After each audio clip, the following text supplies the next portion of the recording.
Well, hello YouTube, wherever on this planet Earth I find you, and at whatever time of day I find you on it, a very warm greeting to you. I will have to turn off the audio over here so I don't hear myself coming back at me. No, that's looking just fine. What's not looking quite so fine is this route card I've done here. This is not quite lined up at all, but we'll make this work. We will make this work. So we are finding ourselves in Norway for a lovely adventure using some scenery designed for us by Cli4D Designs. And that scenery is called Kinsarvik, and we will be flying to Kinsarvik from Bergen-Flesland Airport, where we start off here in the wonderful H125, which apparently I'm obsessed with. So I hear from someone on YouTube who wonders why I am obsessed with this helicopter. Hello, Acme, who joins us on chat. How good to hear from you. I hope you've suitably equipped with your bag of potato chips that you said that you were going to be bringing to your next viewing experience. I hope that I provide sufficient educational and informational and entertainmental content for you today on this flight in Norway's spectacular fjords. Let us see how we go. How do I open the YouTube control room when I'm actually in it? I have to get that going on another window on another machine over here. So it's always fun trying to do all this live on the fly with different applications on different computers, but bear with and it will all be done. I have done some practice, believe it or not, on this flight. So I am hoping that I'm going to be reasonably organized when I finally get going here. We're going to do a full startup, and I'm hoping that the controllers on VATSIM will stick around so that we can do a departure with air traffic control. If only I can get myself into the... Now, can I hear a aircraft taxiing around here at Bergen-Flesland Airport? I think I can hear some activity. A320 or maybe 319 took off about 5 minutes before the stream started, so that was nice, witnessing that taking off. In Sim Update 2, I don't have any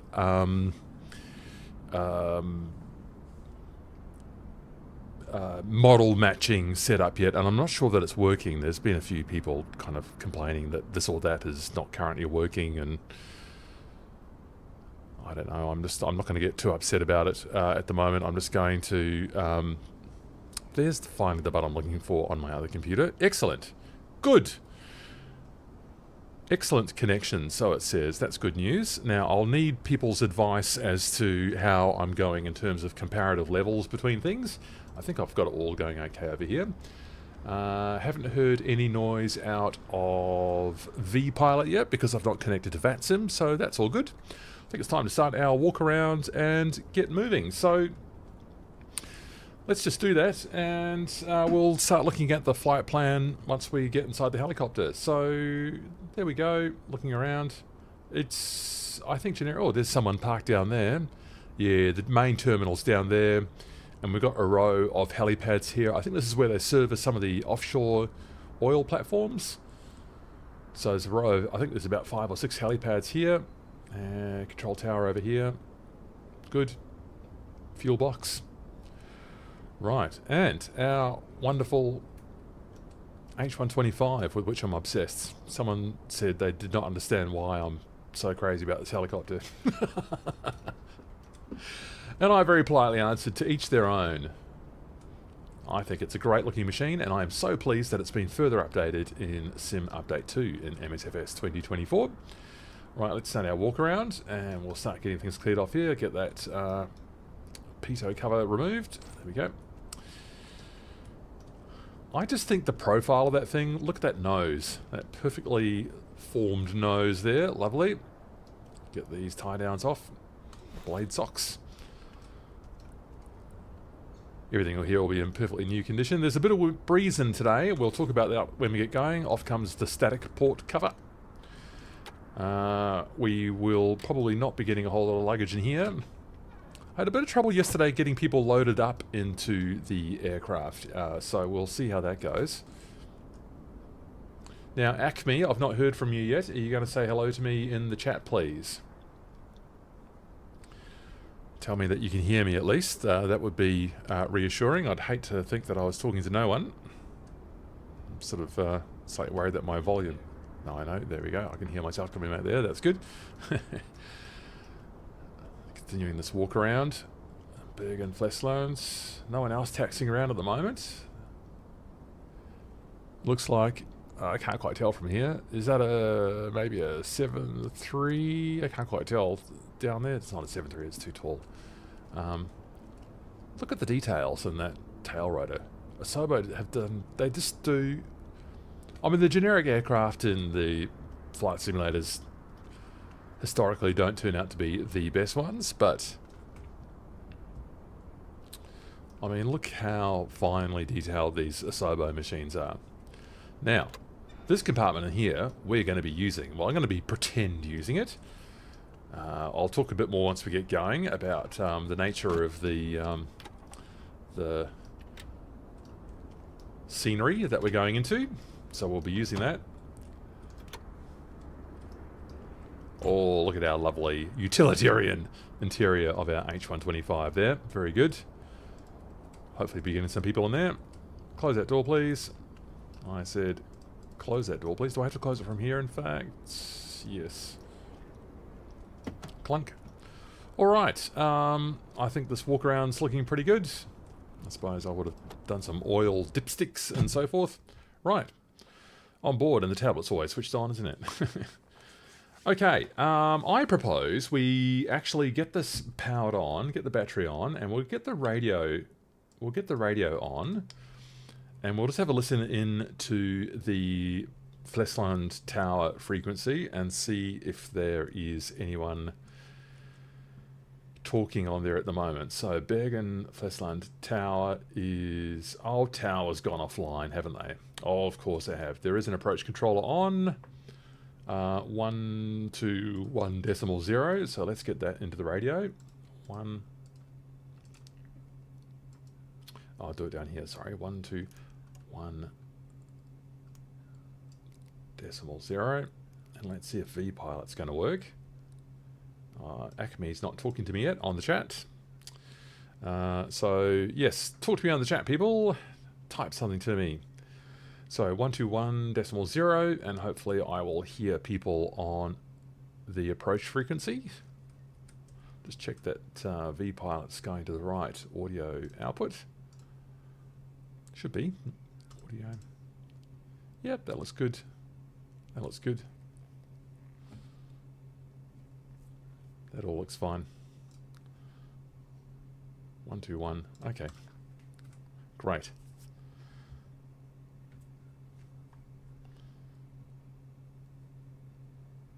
Super. All right, let's get the route into here. I have saved the route already. Now, why is this not scaling? I thought I'd worked all of this out. So here's the route that I worked out. Can I scale this? I thought I'd already done this. Preview scaling. Window printer, screenshot ad. Route, opening card. I'm at a point now where I maybe don't know what I'm doing. Or maybe I'll just drag it around. That'll work. Yeah, so so we're starting in the west over there at Bergen, and we will be flying overland until we get to the fjord here, whose name will come back to me. And we'll have some lovely highland flying over here until we get to the... Am I just going to have memory blank? November Hotel Papa Victor, inbound Haga for Bergen Flesland according to flight plan. I'd like to know what the comparative level is like between the radio and my voice. I'd love it if someone could just tell me on chat if that level is okay between me and the other voices. Kinsarvik, and this is Hardanger fjord. It's just come back to me. So Kinsarvik is here, number 2. We'll come down here, overland, over this wonderful highland, very Arctic-looking landscape here. We'll have a look at Trolltunga, a very famous landmark here, overlooking this alpine lake. We'll have a landing here on a very isolated wooden helipad. Come back over this southern fjord.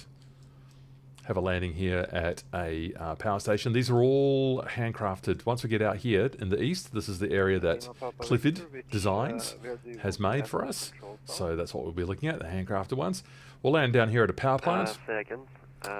And we'll pick up a pizza order and we'll take it round to an equipment area here, a building where there is a very scary helipad indeed, on a spectacular glacier scenery over here.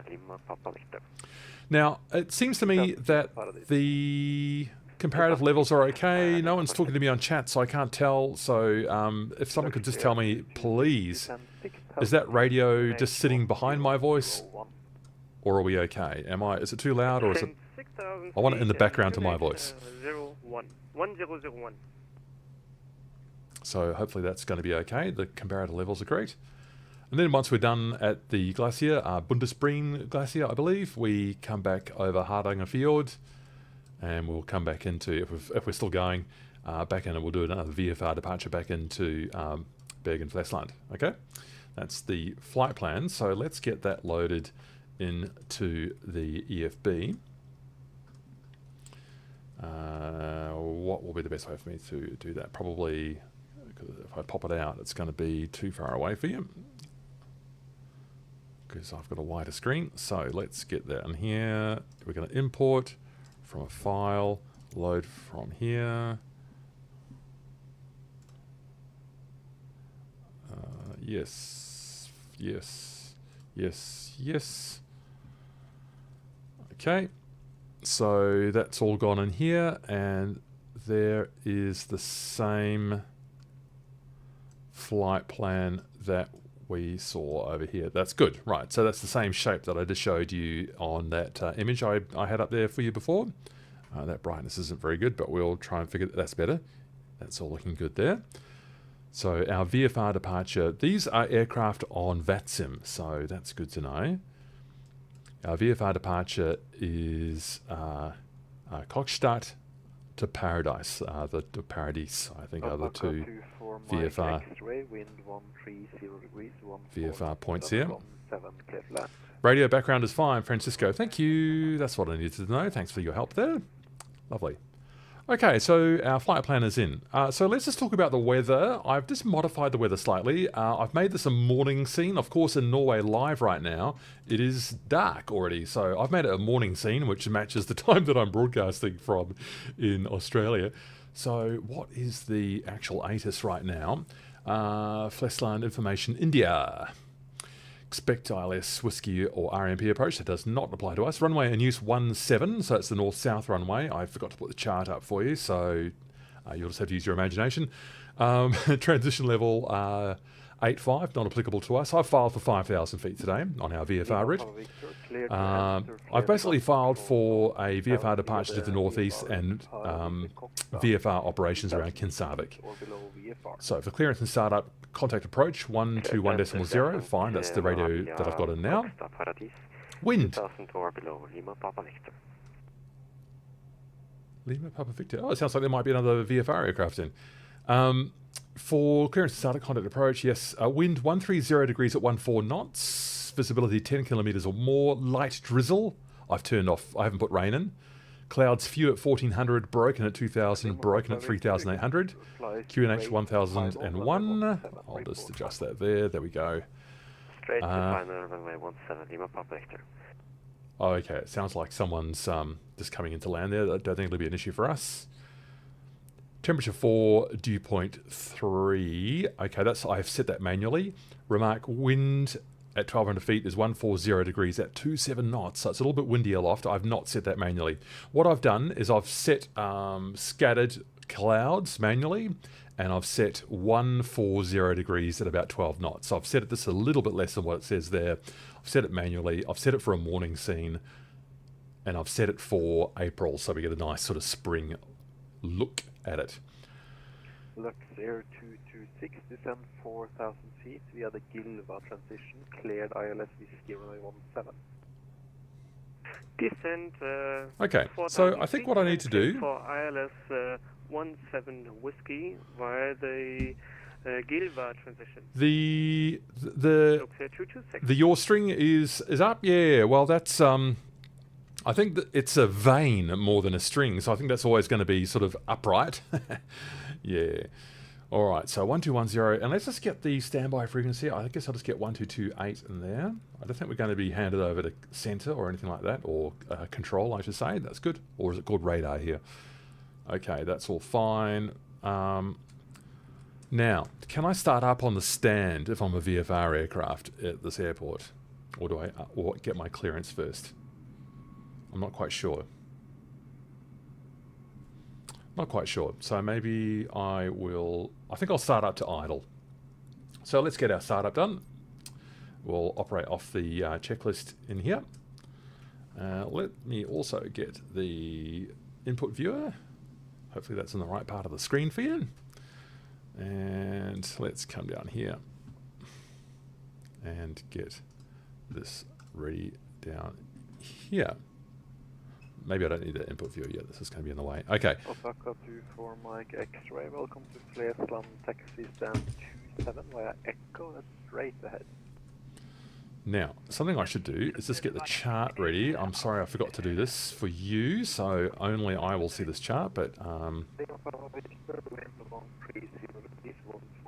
a bit broken in the radio there. Alright, hopefully that's not going to be a problem.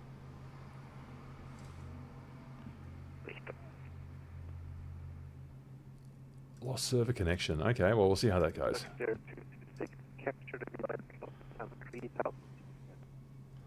YouTube still says I've got an excellent connection, so we'll see how that goes. Okay, so where am I? I'm just getting my own chart here for the airport.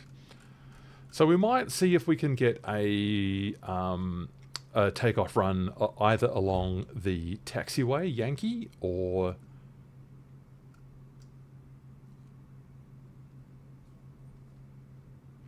along the main runway. So we'll see what the controller thinks about that when we get going. All right, let's get started up here. We have done the external checks. We're fine there. Fuses and breakers. If you're unable to intercept, then turn right heading 340. Fuses and breakers are all in. So now we are able to intercept. That's a turnaround check. I think we're fine. That's a small problem. It's working now. Looks here, 226. Thank you. Sorry, what have I done? Roger, let me know if you need vectors for another. Done.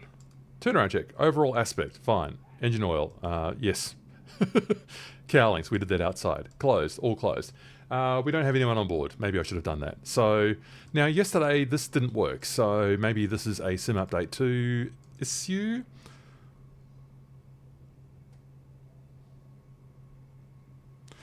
That's right, Francisco. Yes, this is this AS350 or H125 is called different things in different part of the world.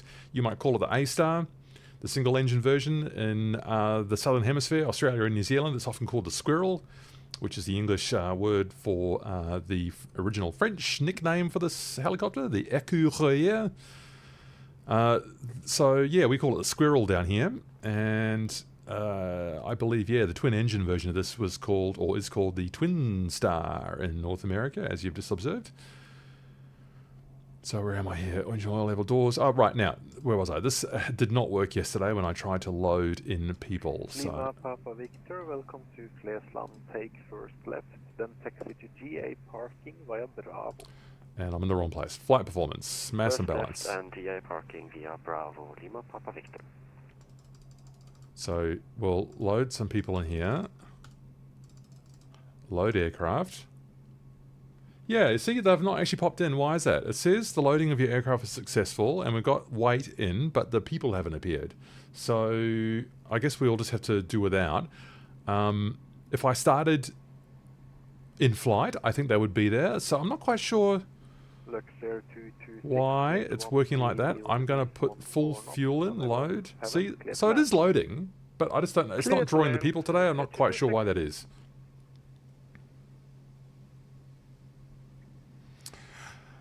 Oh, Francisco, you flied the an even bigger, an even better machine, the Dauphin, the Dolphin. Fantastic. Oh, I'm very jealous. I wish there was one of those in MSFS 2024. That'd be fun to fly.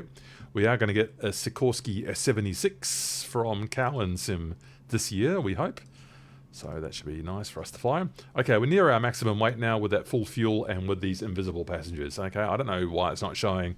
I think it's a sim update to beta issue, so we'll just have to deal with that. Okay, so back to the checklist, and I can never instinctively find the right page for that, so let's back to where we were. Doors closed, yeah, we're all closed here. Okay. Before starting engine, the rotor brake is now released. The fuel flow is forwards. Rotor brake released. Fuel shut off. Twist grip is in the idle position, yes, and the collective is down. I've got travel on the rudder pedals, I've got travel on the cyclic. Twist. Engine starting selector is off, I looked at that before, yes. And the battery is on, we did that already.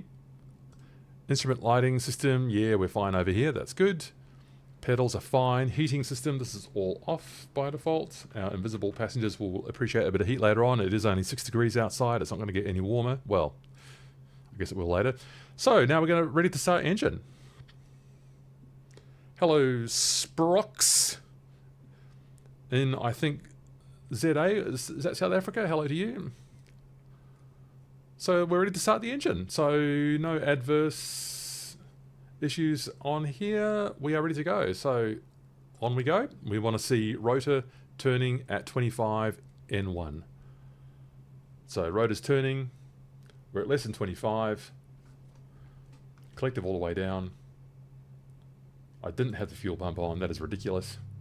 It is on now.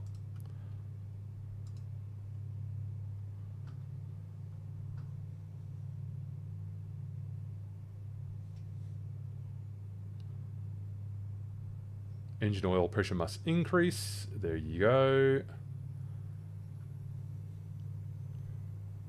First limit should not exceed the red, although I think it does at the moment. Oh, okay, no, all right, we're in there. Good, so it's managing that nicely. The FADEC.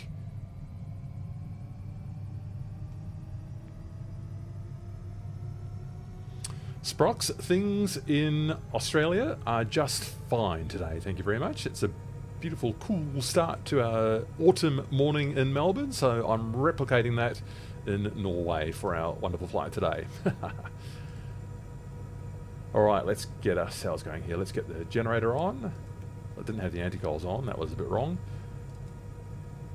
It's been very quiet on frequency now, I wonder what's happened there. Okay, so, anti-coals are on. The horn is working. That is not on the checklist, so that's good. The fuel pump can now go off. The generator can come on. And we've got volts. There we go. Great. Fuel pump off. Engine starting selector, we lock. Like that. That is done. Avionics can come on. Kind of looks like they're on already. Air 226, welcome to Vetlemoen. Okay, so someone's just landed.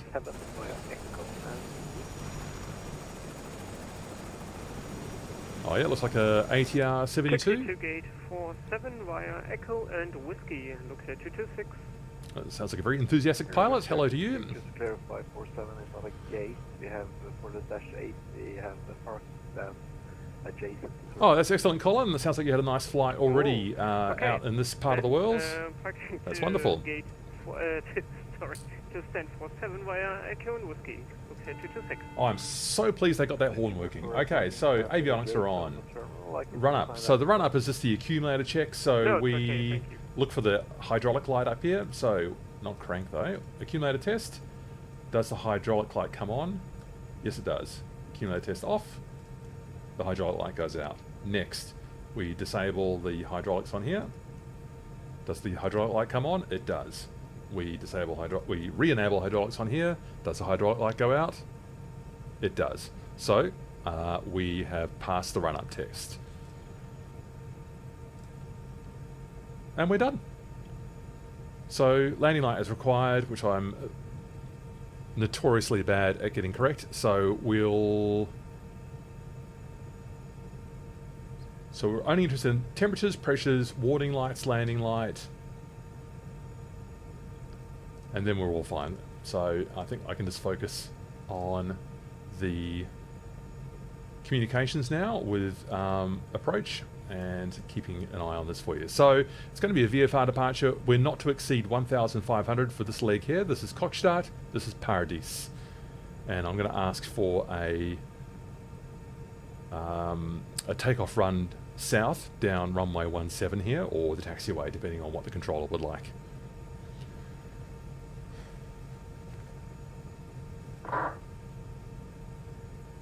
Francisco, I just saw your comment there about the dolphin. You had to open the door when you're landing on the carts, so you had sufficient visibility. I love stories like that. I love stories like that. Let's get that pitot heater on. We'll need that. Horn, twist grip, and horn are the only things that are remaining there. Great! Oh, we need to get flying. Now, the other exciting thing is I have reversed the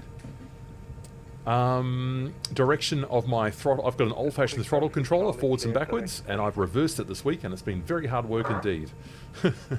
Very hard work indeed. So I've had to relearn all my muscle memory. So it's been very, very hard work to... I've tried to reprogram it so that it's so that forwards is down collective and back is up collective, so it's a closer mimicking of real life. Yeah, it's been very hard. Okay, we need to get onto control, and I'll just check what the control is. We've only got an approach. Control, looks here 226. Thank you for the service. Have a good evening. Bye. Looks here 226. Thank you for flying and welcome back. Okay, let's get on and have a talk here.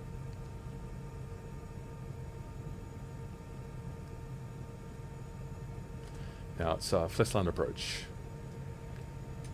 Flesland approach. Hello, helicopter Mike Delta Bravo on the helicopter apron with a departure request.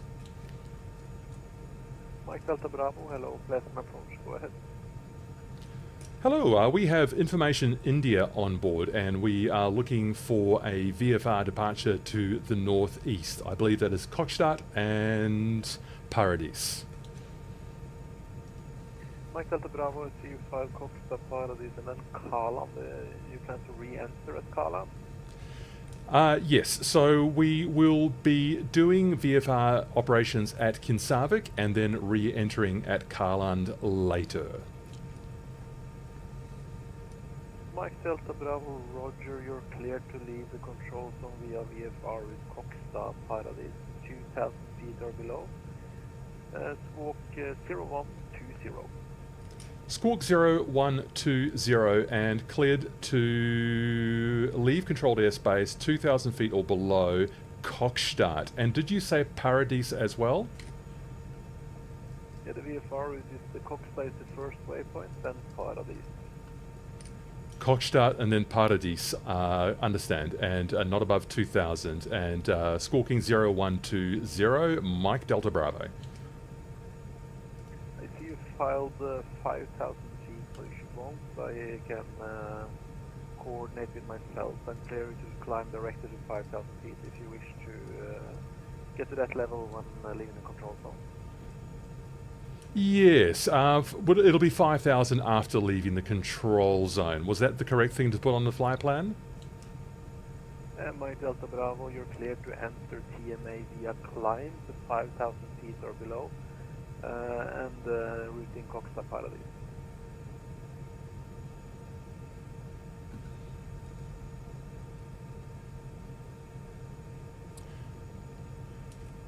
Okay, I think I understood. So within the control zone, cleared 5,000 feet or below with the VFR departure Kokstad, which itself is below 2,000 feet. Mike Delta Bravo. I hope I have that correct.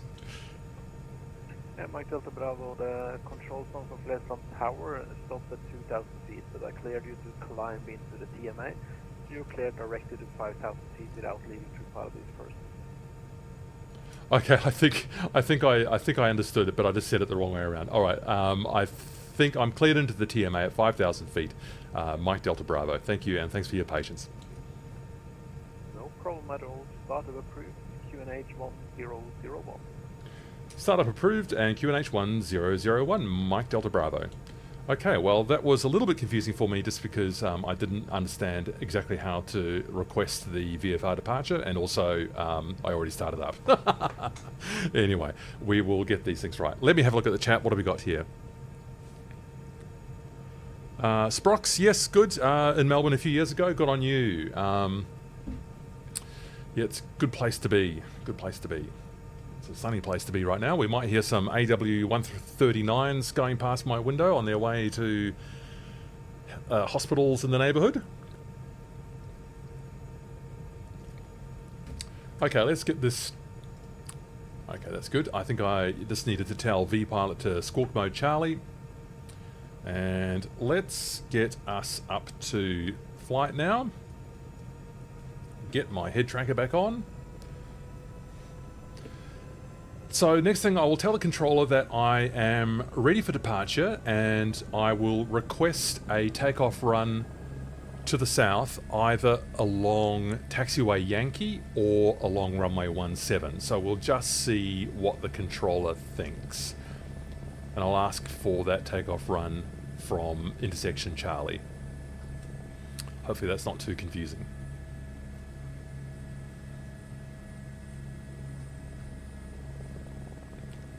Okay, horn goes on, and now we shouldn't hear the horn because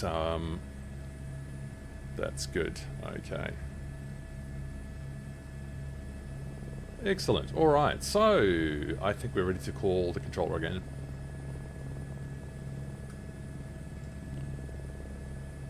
First line's approach. Okay. First line approach, helicopter Mike Delta Bravo started up on the helicopter apron.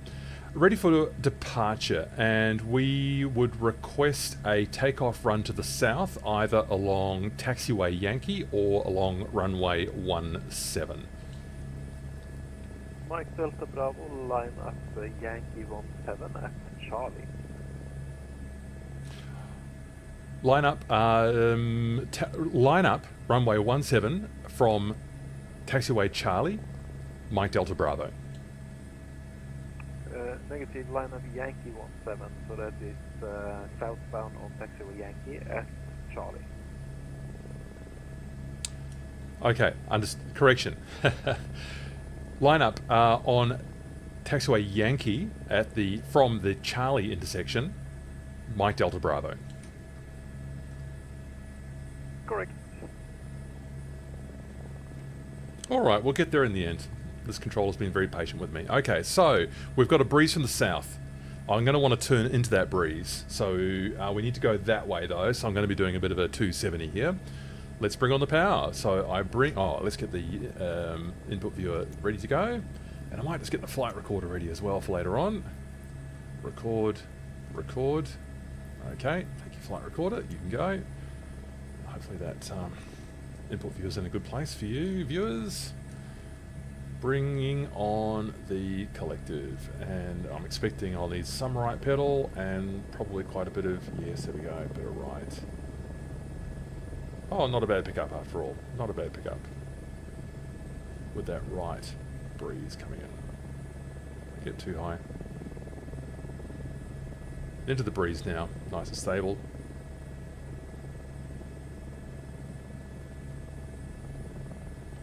And let's get over to Charlie. And there's no one over here. Good. Now we've got the breeze on our left, but it's still, still feeling like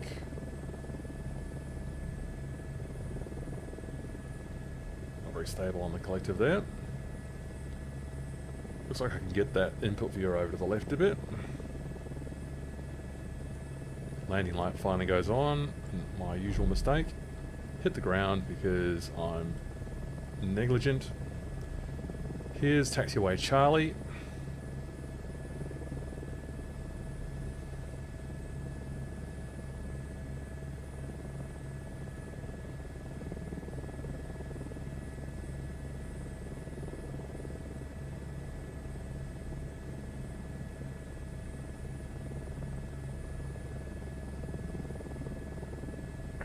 Nordic 53 Charlie, expect further descent in 2.5 minutes.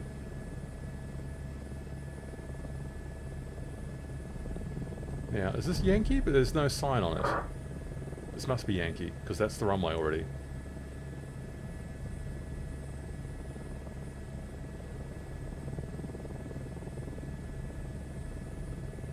Mike Delta Bravo, wind 140 degrees, 15 knots.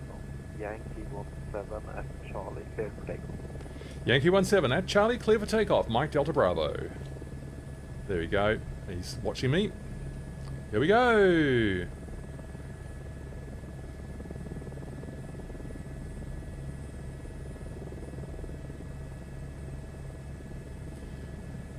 Alright, temperatures and pressures are all good.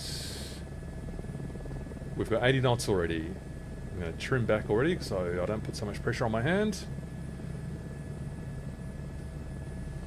Going to ease off on that right. Platform approach, very good evening. This is Nordic 632, radio check. Nordic 632, hello, pleasant approach, radio 5. Radio 5, thank you very much, 632.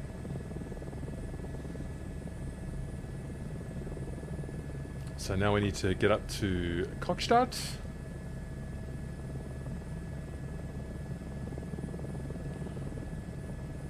Look at that gorgeous church right there. 2 of them. Generic scenery, presumably, but wow, that's MSFS seems to do a beautiful job of this Scandinavian scenery. Lovely. Now, I'm not to exceed 1,000. He said 2,000, but the chart that I've got says 1,500. Well, he said 2,000, so that's fine. And here's beautiful Bergen. What a stunning city. Let's get this input viewer slightly more out of the way. Here's Kokstad, and now to Paradis. Oh, it's a relief to be flying after that startup. Okay, now to Paradis, not above 2,000, and then I'm cleared into the control zone up to 5,000. He said, which is what I filed for. And in the morning scene that I've set, there's the morning sun coming in. Stunning, stunning, stunning.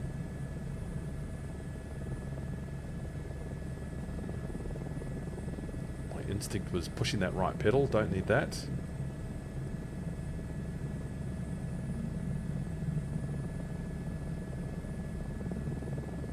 Now, I wonder if I should have called the controller. I probably should have at Kokstad.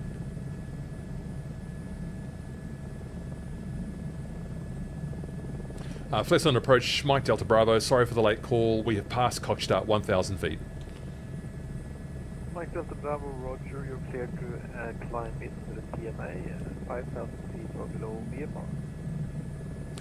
We are cleared to climb into the TMA 5,000 feet or below VFR, Mike Delta Bravo. Wonderful. That's great. I'm glad I did that on VATSIM, even though it's always a little bit hair-raising because, you know, you're probably flying in unfamiliar territory. Oh, Bergen. How stunning. What a gorgeous-looking city. Nestled in the hills and with the water just around the corner there that we can't quite see just yet. Stunning. Nordic 53 Charlie, descend 4,000 feet, QNH. Bit of trim there. Right into the sun though. Ouch. Let's center that map. Wow. Exhale, Matthew. So 2,000 feet now, climbing. And I'll just have a look at the chat in a second. And we'll set our goal.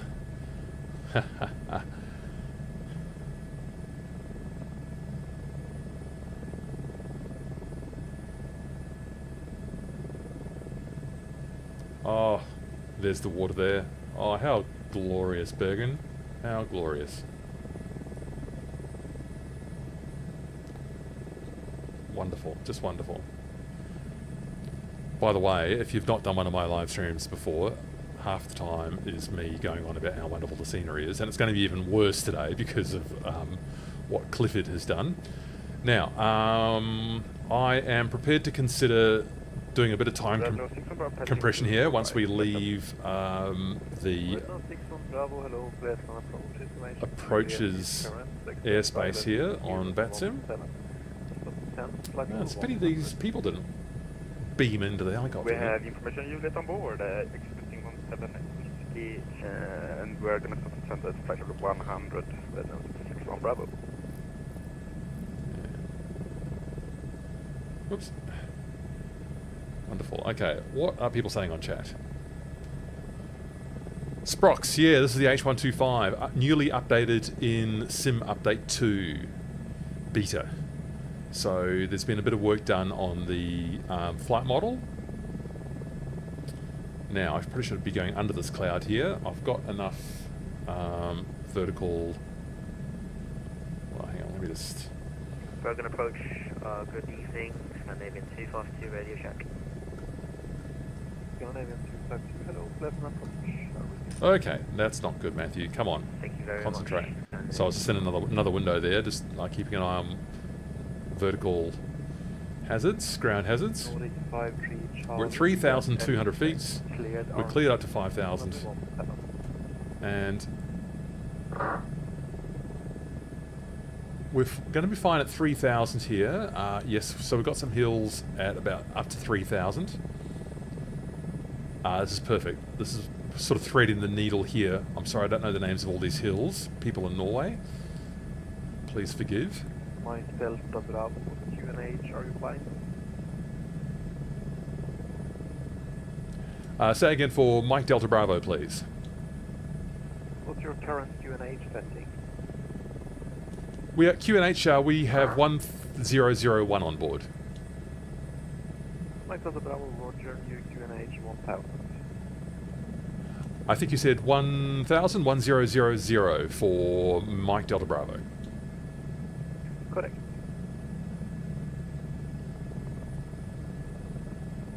Scandinavian 235, hello, please land approach. Oh, I'm liking this cloud. This makes it mysterious. Okay, I'm going to nose down on the... I'm going to actually also collective down a little bit because we're just climbing a bit more aggressively than what I'd hoped. Also going just a bit faster than what I think we really need.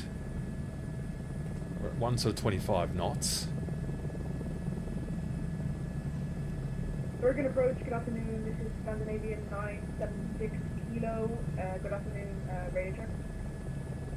Scandinavian 967, correction, Scandinavian 976 Kilo. Hello, pleasant approach. Read you 5. Okay, chat. Thank you. Oh, Sprox, read the title of the video. Funny.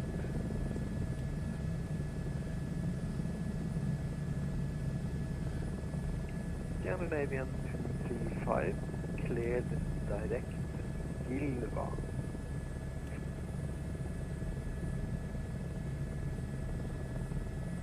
Okay, what shall we do here?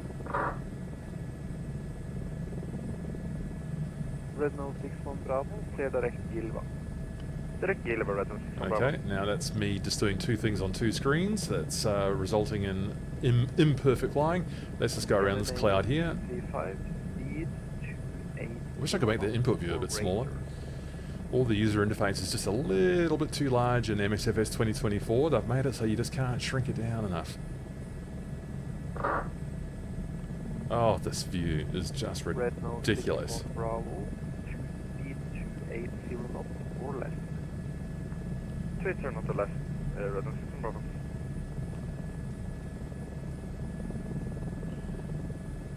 Now, I've just forgotten the name of this fjord here, but we're not at Hardanger fjord yet, so we're not quite into Cli4D Designs territory yet.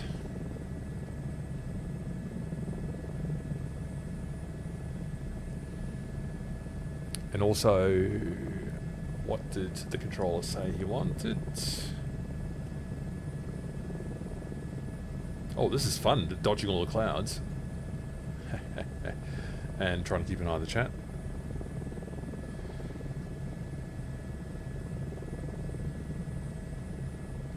Right, I'm going to try and not crash the helicopter whilst I get a goal in for our session today. Okay, yeah, why not? Why not?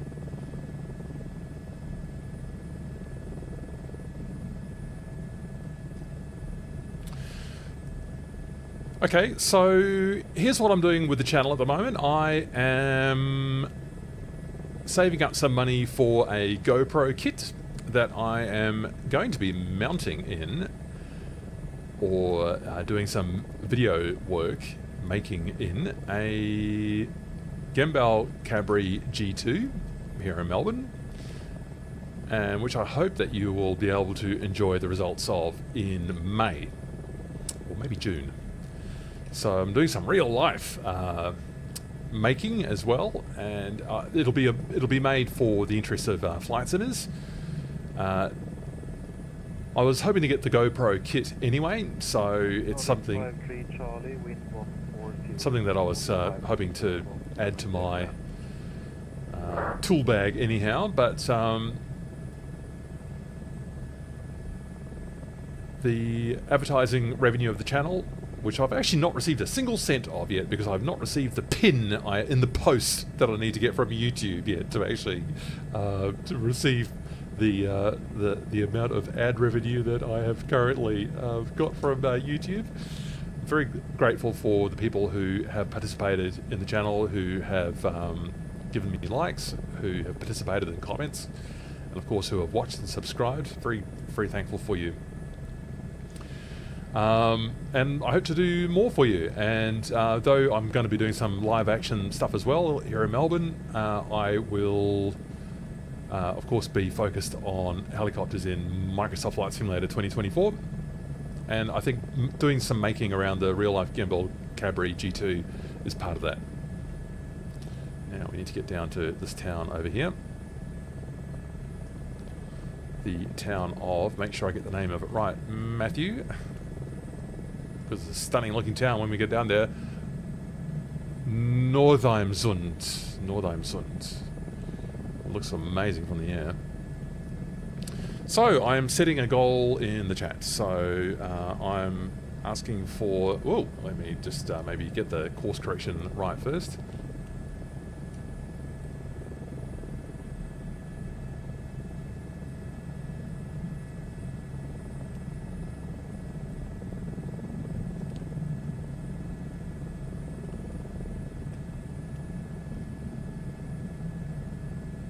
A little bit of turbulence there, or how are we going?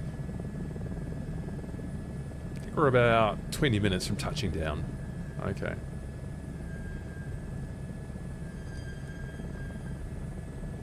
So if someone wants to pitch in and support the channel with a super chat, you will have my gratitude as the inaugural super chatter of Matthew Crawford Let's Fly, and you'll be pitching in towards the purchase of a GoPro kit that will be going up in the air with me for some flying and some content making here on YouTube.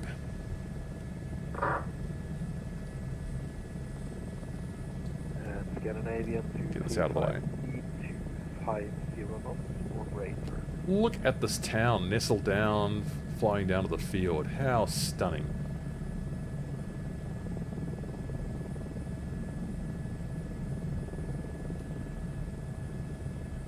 And so what are you asking there, Sprox? Are you asking for some tips on getting started in VATSIM, maybe with the point of view of helicopters and reading charts?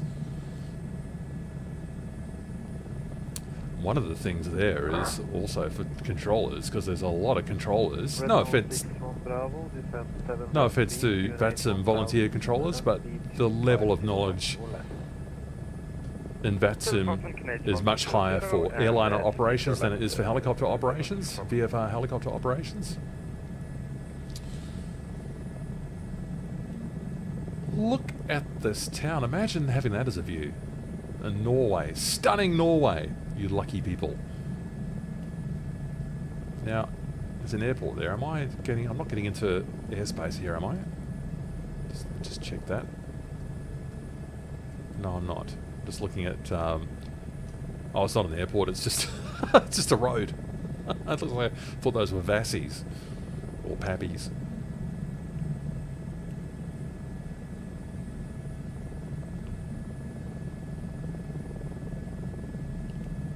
Oh, look at that. Now this is Hardanger Fjord, and we're Scandinavian 252. starting to get into Charlie on board. Aircraft line 82. territory We're that requesting on our Falklands wonderful 254. Cli4D Designs has given his attention to. Oh, this light Scandinavian 252. is amazing. Affirmative. Scandinavian 252. Going to be getting into some spectacular stuff real soon, people. Scandinavian 252. Getting up into some highland action before we get down to Kinsarvik. Charlie departure. Initial climb 6,000 feet. Scope 6522. Current to Gardermoen, initial climb 6,000 feet, via Go Cab to Charlie, spot 6522, Scandinavian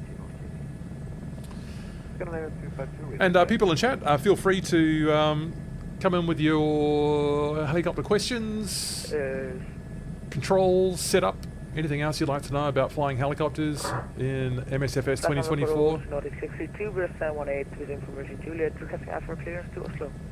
Get rid of that landing light. Nordic 53 Charlie. My usual bad habit. Contact system 26 via Echo and Whiskey. Right, now I've got an overlay that I don't need. Let's get rid of that. Good. Scandinavian 235 descend 4,000 feet via the Gilva transition cleared ILS Whiskey runway 17. Head tracker. So, Northeimsund. Oh, look at it. What a stunning place. Stunning. Then an alpine lake in the highlands above it as well. Incredible. Incredible. So, this is Hardanger Fjord. I think this is the second longest fjord in Norway. We are going straight ahead. We're not going to follow the fjord around. That would get me to Kinsarvik if I followed around to the left there. We're going straight up into the highlands directly ahead. Hopefully the cloud won't interfere. If it does, I'll just make the cloud higher. You can see I've got a couple of waypoints on the map here. We're going to look at some alpine lakes here where Cli4D Designs has done some beautiful work for us to enjoy. So we're going to start getting now into the territory that Cli4D Designs has included in his pack for the Kinsarvik area. Let me know if you need vectors for another approach. Red Nose 61 Bravo descend 4,000 feet via the Gilva transition cleared ILS Whiskey runway 17. 4,000 feet to Gilva transition cleared ILS Whiskey 17, Red Nose 61 Bravo. Nordic 632 to Gardermoen, I need you on mod flight level. You file 300. We prefer 290 or 310. Oh, this I'll take 290 for Nordic cloud 632. has started to maybe just look annoying, isn't it? Just possibly annoying. Roger, clear to Gardermoen via the Go to Charlie. Oh, let's see how we go. We'll stick with the cloud. I can just make it a little bit higher if we need to, so that we can enjoy what we're going to do over here. Clear to Oslo via the Go to Charlie departure, initial climb 6,000, squawking 6042, and expecting 290 for Nordic 632. Hardanger Fjord. Wonderful. 6045, sorry for that. I think one of the best things about these scenery packs that people like Cli4D Designs do, well, one, he takes, I think, his work very seriously, and I think he's collaborated with some Norwegian pilots, or maybe some people who work Charlie, thank you for flying and welcome back. in ground operations, at least. Getting very hazy, aren't we? In this low cloud. I'll just nip it a little bit lower. We just need to be careful. We've got starting to get into this territory here. Good. Okay, that's good. We're just maybe starting to come out of the cloud now. There we go. That's nice. That's nice. Good. Because we're going to be getting into this highland stuff right in front of us. Yes, Cli4D takes his design seriously. He's done a lot of specialisation in tropical themed scenery, islands, Bora Bora. He's done an improvement pack there, Moria, I believe, French Polynesia. He's done a couple in Scandinavia. Scandinavian 976.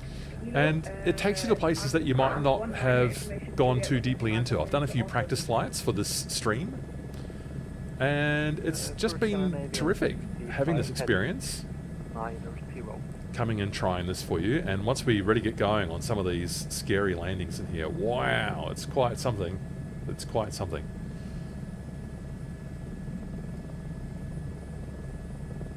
Scandinavian 906 kilo, clear to Oslo Gardermoen. Alright, so I need to cap a little bit more to the south here to stay on track. Walk 0244. Back into this little bit of low-flying cloud here. A low-flying cloud. Clear to Oslo via the Possibly low cloud is what I meant to say. Right, yes, these lakes, these alpine lakes. 0244 Wow. For Scandinavian 906 kilo. Scandinavian 976 So, kilo, correct.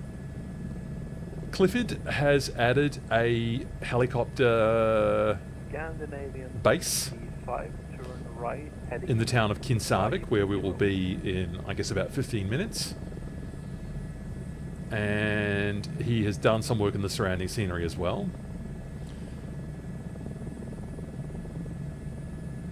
As we will very shortly see when we get over these Red Nose 6 lakes here. wind 140 degrees, walking 4 knots, runway 17, clear land.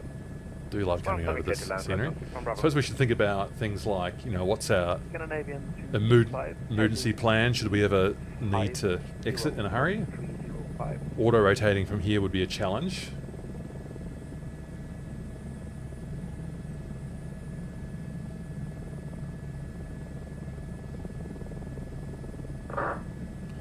So what Cli4D has done is he's put some points of interest into the MSFS 2024 Scandinavian map. 252 requesting person start. And these Scandinavian 252, Persian start approved, QNH triple minor, straight and short push. these QNH alpine lakes up ahead here. Straight and short push, Scandinavian 252. I never heard a frequency change approved for Mike Delta Bravo, so I've still got still on frequency, but Thank you for the mentioning Rebel 6 on Bravo. Scandinavian 235. must be well out of his territory by now. Minor. And so what we've got here is we're into the snow caps now, so, and I'll just come a little bit lower so we can enjoy this. So pushing forward on the throttle, on my reverse throttle. Still hard work, still building up my muscle memory. And we'll come up on the collective, on the cyclic, sorry, so we will lose speed. So we can enjoy the spectacular scenery here. Sun's behind the mountain peak there. And just behind that mountain peak, running left to right or north to south, is another fjord. I think South Fjord. Excuse me if I've got the name wrong.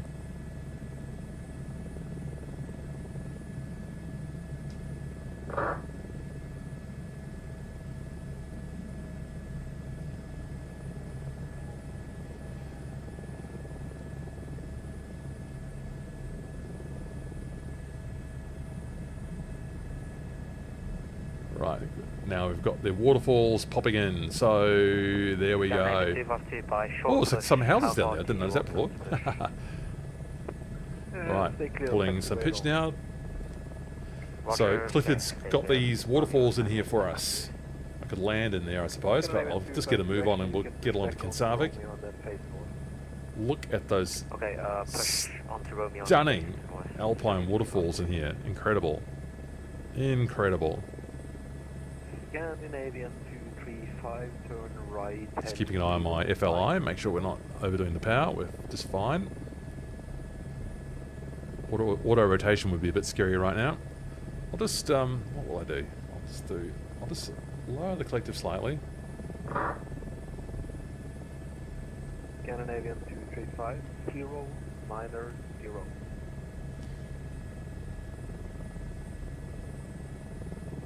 So yes, this is the area where he's done some work. He's put these waterfalls in. And there's definitely some rocks in here that you could get the helicopter down on. I think for the sake of just getting a move on with the stream, we'll just keep moving to Kinsarvik. Make sure I don't fly into anything over here. So let's pull the collective. Nose down, speed up. There's a lot of power in there now to get over this. We'll be up to 5,000 feet and then we will be into the light again. So we'll be blinded temporarily and then we'll be having a spectacular view over the fjord. And then a descent into Kinsarvik, where we will land. I'll have a sip of water, and I'll have a look at your questions. Here it comes.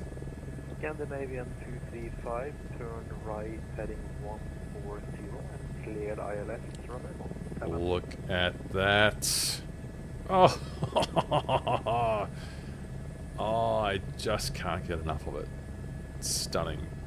Stunning. I mean, this is more... Look, I mean, I shouldn't compare it, but I mean, this is more... For me, this is more fun than flying airliners. If you enjoy flying airliners, that's great, but for me, this is just so much fun. Spent a bit of time planning this route. I wanted to make the most of the scenic opportunities. Now, we need to plan our descent here. So, notice there's an inlet at my 1 o'clock there. So, there's a point of land and an inlet that just... An inlet that sort of gets around into the right there. Kinsarvik is just behind this here, so that's where we're going to be landing. So I'll start to bring in some of that cyclic trim. Why are we climbing? That's because my muscle memory is doing this the wrong way. Oh dear. Bad flying, Matthew. So that was me getting the collector the wrong way around because of me reversing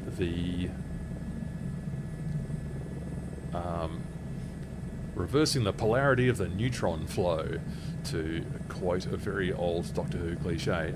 Reversing the... what am I trying to say? What is the word? What is that crucial word? Reversing the direction of the throttle controller this week to try and teach myself the new muscle memory, so that pushing the throttle is lowering the collective and pulling the throttle is raising the collective. Very hard to remember that. And look, we've got some cruise ships. Are you able to intercept, or do you want vectors again?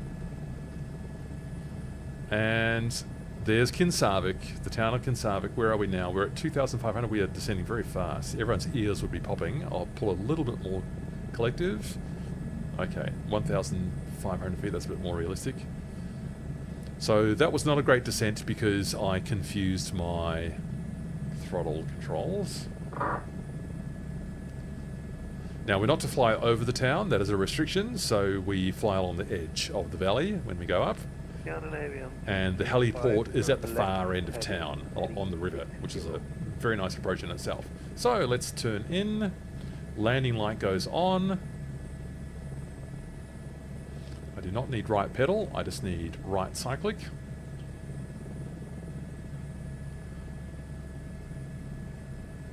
Redmond 61 Bravo, do you want progressive taxi instructions, or can you find the... Now, I have set a superjet goal if anyone wants me to land on that cruise ship. That happens a lot in gasoline month. Let's just start to bring in some cyclic trim so that we slow down a bit, or, well, with the help of the collective, of course. So we're at 100 knots. We are descending at... Yeah, it's probably descended a bit too much now, actually, so I'll pull a bit more collective. Taxi to holding point 175 November Golf Yankee, Don't need to be below 1,000 feet yet, I don't think.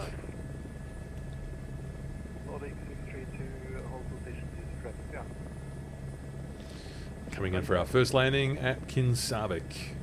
And there will be 1, 2, 3 more landings after that. Increasingly challenging. Now remember, our wind is about 140 at 12 knots. 140 at 12 knots. So our heading right now is 150.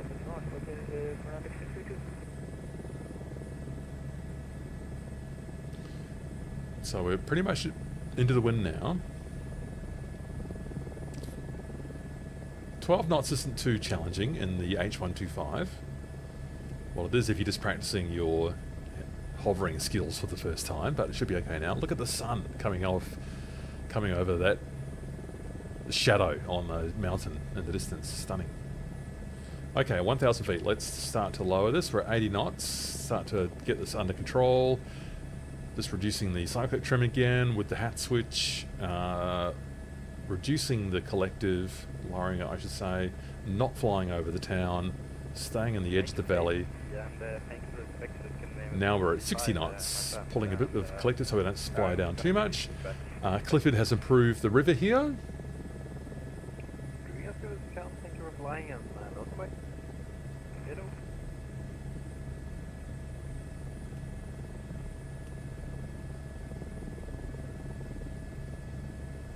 Scandinavian 2D5, turn left, heading. Still quite a lot of bare trees. I set the date for mid-April, so to make it a little bit more spring-like. I thought that would be nice. And we're going to see the heliport just over this rise. Now, there it is now, just coming into view over the crest. With its hangar there, the... sorry, I don't know what sort of... What do you call that style of roof? It's got a... Okay, I need to slow down here. 60 knots. Right, don't lose... Right, there it is. You can see the helipads. So a row of helipads, circles, yellow circles. I'm just going to get rid of this for a moment. There we go. That's going to make it a bit easier for me. And I'm pretty much into the wind there, so I'm just going to continue in on this direction. Not get too low yet. I'm going to try and get in on that first helipad, the biggest one.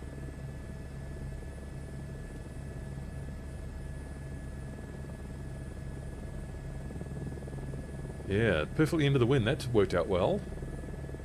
That worked out really well. Okay, so reducing the collective. Increasing the collective. So we've just sagged a bit in energy there. Let's try and nail the center of this pad.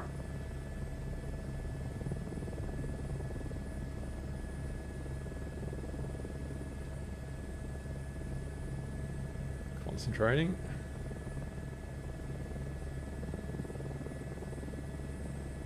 Whoop. Alright, I should have been like Francisco and opened the door. Okay, how do we do? Oh, not too bad. Not too bad. I'll take that. Sometimes I could cheat and let's get that down to idle. Let's get that landing light off. And I'm going to take a sip of water, turn the head tracking off for a second, and see what people have got to say. Sprox, that does look pretty awesome. I think you sent that when I was just going over the crest into that southern fjord. Oh, God, it was stunning. There's the horn to tell me that I've got low rotor RPM because I put it to idle. So I'll get that back to normal. Take that horn off. Have I done any videos on video settings in MSFS 2024? Do I feel there are too many video settings to consider? There are a lot of video settings in 2024. I feel there's fewer in 24 than there were 20. Am I wrong to think that? The reason maybe I think that is that I've had to worry about it less in 24 than 20 because 2024 performs so much better than 2020. At least for me. It is such a superior performing simulator than 2024, than 2020. We've gone 4 years ahead in technology, and we've gone like it just runs so much better. The performance is so much better. I could never go back to 2020. Like yeah. Anyway, I run everything at ultra. You can look at my settings in the video description at my hardware. That is, I think that I've got sort of mid-range, I guess. I got a new video card last year. It's a decent AMD. I've just got everything at sort of ultra, and it just runs just fine. I don't really have to think about it too much. I know, people have lesser video hardware than I do. But, you can just reel it back. You could try and use the dynamic settings, and it will take them back for you. I have been thrilled with the video performance of MSFS 2024. It runs really, really well. Oh, look, I was pretty happy with that. I think we did pretty good there. Kinsarvik. Yep, so handmade scenery by Cli4D. So this helicopter base is a base of operations for HEMS flights in this region. I think there's some police flights also that will use this as a base. maybe some tourism flights. As you can see, there's 4 pads. I think some H125 and AS350 helicopters are based here in real life. Now, a real large part of real life operations here in Kinsarvik are connected with the power operations. Now, you notice there are a lot of alpine lakes that we passed over. Something that I didn't realise the way they're operated in places like Norway is there are a lot of underground tunnels between the lakes, and they control the flow between the lakes with valves. And in so doing, they can control the lake level where they've got dams and hydroelectric generation so that they can maintain electrical generation. And of course there's a bit of infrastructure kind of work that needs to occur, and so for that they need to fly people around. So there's some of that happening here, and this is one of the bases where that occurs. So we'll have a look at some of that from here. I'll hop back in the cockpit. I need to, where am I going to, what am I doing here? I need to, what will be easier here? Right. So, we'll have a look at these stunning waterfalls and lakes here. The famous Trolltunga, or Troll's Tongue, insta-famous they say, is down here. And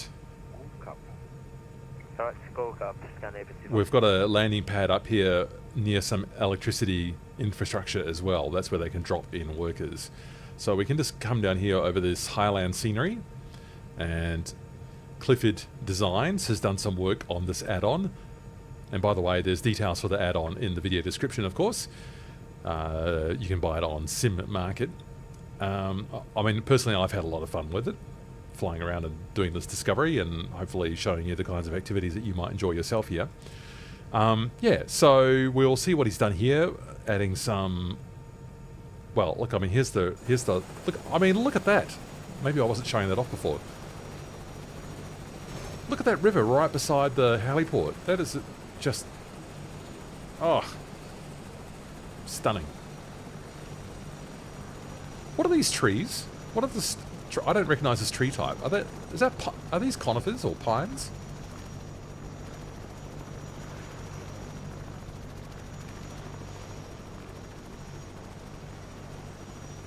Europeans, please tell me what sort of trees these are.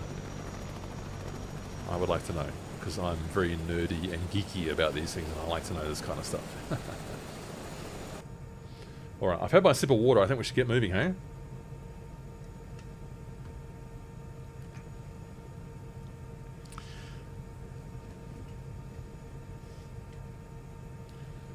Right, head tracking on, horn. Back up to flight.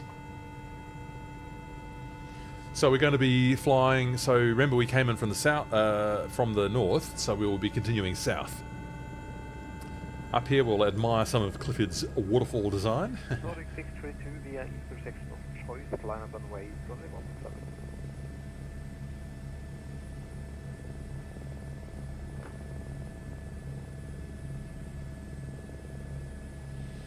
And hit me up with your helicopter questions. Let's see how good of a pickup we can do here. Remember the AS350 or H125 wants to pick up on its right skid. Welcome to And its right rear skid.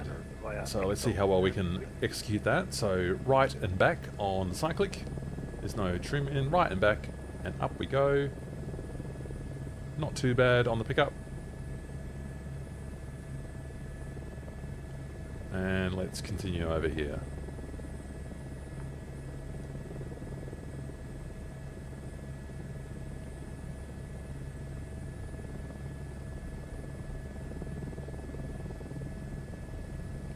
Let's continue over here.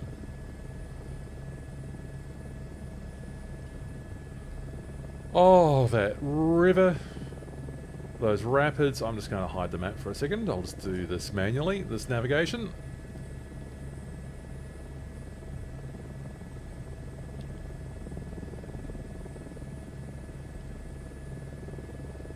Stunning. Absolutely stunning.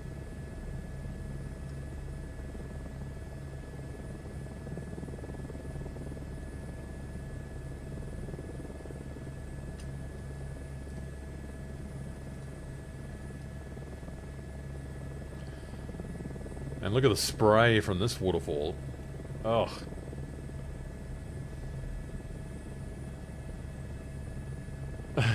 It's just, I find that incredible. The visuals, amazing.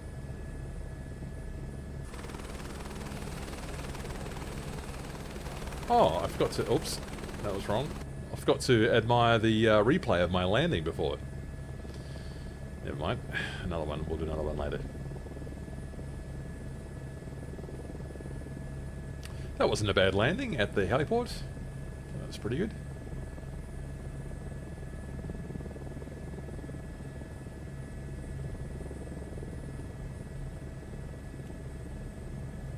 The one at Trolltunga will be significantly harder, trust me.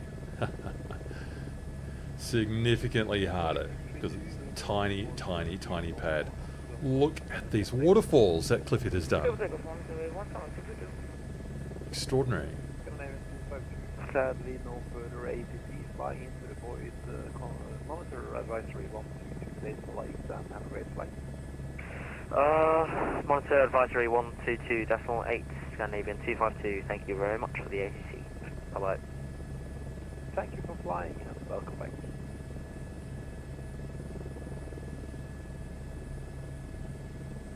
Scandinavian 976 kilo. Scandinavian 976 kilo, taxi, holding point runway 17 via Golf and Yankee. Taxi to holding point runway 17 via Golf and Yankee. Beautiful work, Cli4D.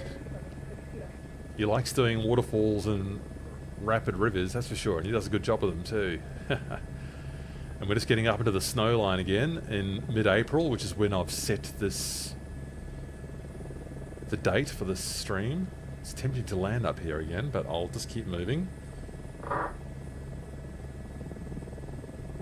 Pull a bit more collective to get up here. Look at that huge waterfall at the top there. It's being fed by an alpine lake at the top. Wow! I wonder if it would be running quite this hard at this time of year, but that is spectacular.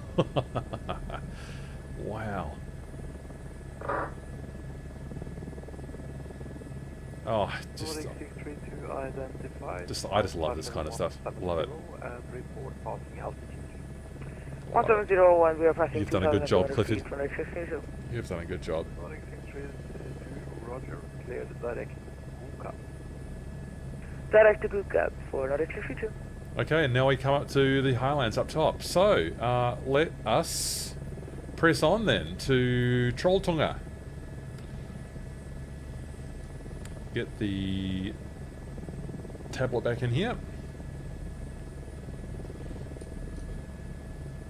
Pull a bit more collective. We've got lots of collective in actually. So, more collective. Keep an eye on the first limits.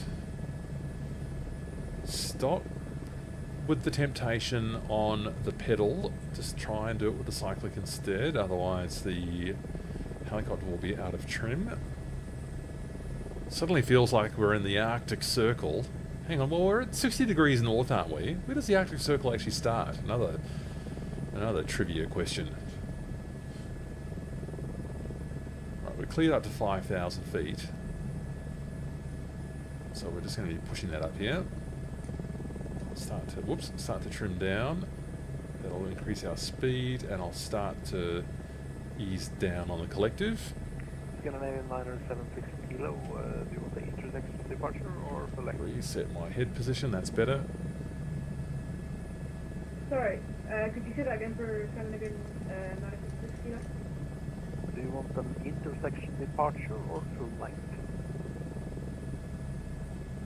I'll take an This controller's been working hard, so good work, controller. Thanks for your hard work. Kilo is Alpha 3. I hope this level's not been bothering people. It's not too loud in the background. I might just like make it a bit softer in the background.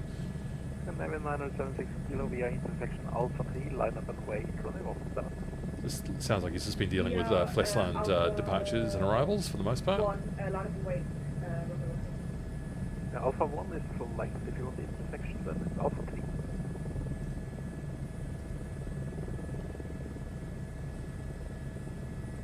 Yeah, sorry, Alpha 3, apologies for that. No problem. Break, Nordic 632. Sadly, no further ATC for you. Monitor advisory, 122.8, and have a great flight. 122.8 for Nordic 632, take your room for the ATC and have a nice evening. Oh, it feels like we're in Antarctica or something. Look at this up here. Is this what it's like in real life? It's incredible, Norway. Beautiful. Incredible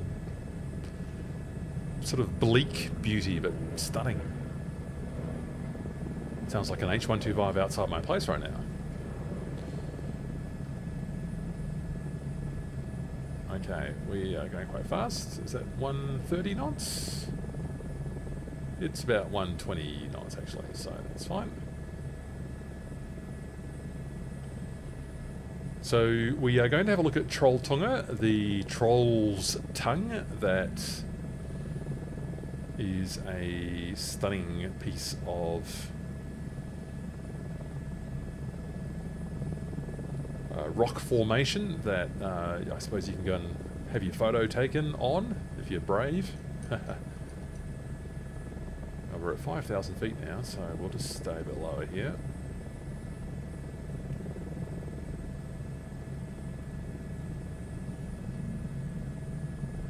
Maybe I should have filed for 6,000.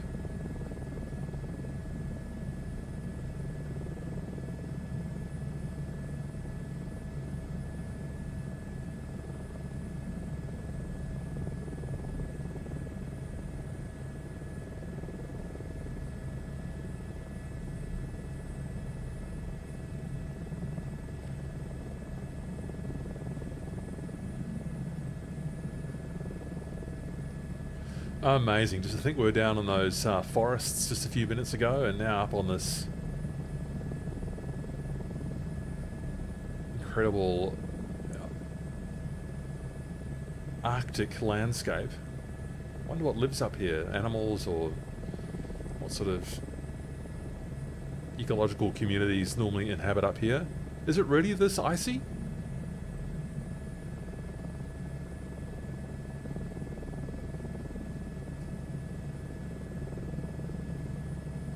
Very beautiful, whatever it is. Scandinavian 976 kilo, wind 140. As I said, I set the date to mid-April, thinking that was going to be a little bit more spring-like. Okay, take off, November 7, 976 kilo.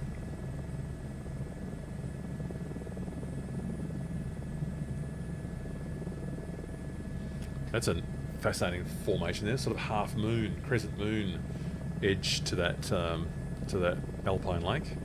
Beautiful. So some of these lakes, and in fact probably many of them, as I said, will have these tunnels linking them for the generation of power. And we'll be landing on one of the pads that are to do with servicing the electricity infrastructure around here. There are some power lines, so we have to be careful about those. And we will need to remember also the wind is blowing 140 at 12 knots. So I need to be careful of that. This helipad is quite challenging that we're about to land on. It's small. So I'm going to need to concentrate.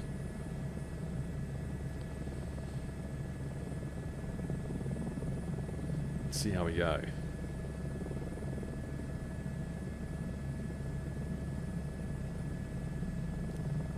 If it's going to be a replay, it might not be one of my most proud replays, but anyway, we'll deal with that. Okay, I can see some sort of level of detail issues here, but I think the Trolltunga has just popped in front of us there at 12 o'clock and a bit lower, so start to bring in the cyclic trim. Oh my god, look at this. Stunning. And we've got a very deep looking alpine lake in front of us here. I've just forgotten the name of this one, but I looked it up yesterday. And the Troll's Tongue, or Trolltunga, is just in front of us, so let us just bring up the nose here, and we'll just try and get rid of some speed. Lower the collective.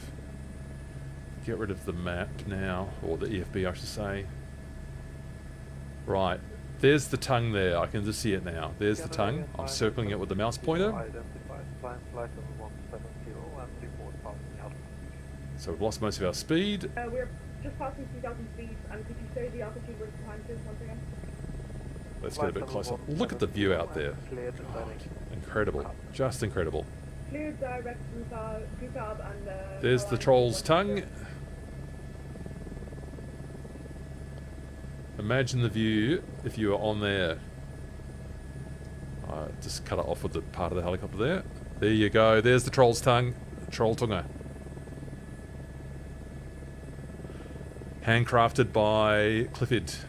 Ha ha ha. Nice work, Cli4D. Very nice work. Let's do a little orbit here.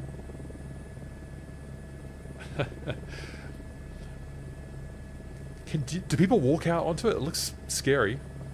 That looks possibly too scary for me. I'd rather be in a helicopter, I think.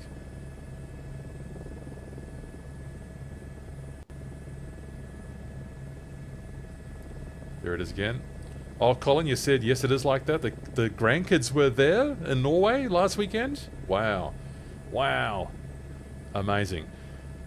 Right, there's the Troll's tongue again. And we're now going to have the challenge of locating the helipad, which is going to be covered in snow, because somehow my great plan of changing the date so that I was not going to be so ice covered. Do you know I'm going to cheat? I'm going to hit pause and I'm going to change the date a bit here, because there we go. Oh, see, look at that. I just changed it by a few weeks and now it's a bit less icy.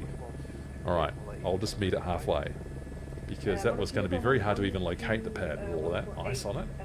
Thank you so much for the 88. Goodbye. Now there's also power pylons here, so I'll need to be watchful for those. Where is the pad? It's just a wooden pad next to some power pylons. I'm looking for it below me.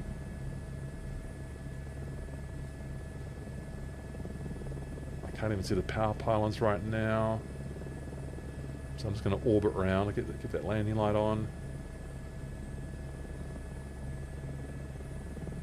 Slightly risky flying at the moment because I've not sighted any power pylons yet. I've not sighted the landing. Oh, there's a building, so I'm close to the pad. So there's a building there with a power pylon behind it. That means that I'm close. It might mean that the pad is approximately under me. So I'll just try to bleed off that speed in that direction. I think it's down there somewhere. I haven't spotted it yet. Let's do an orbit down here.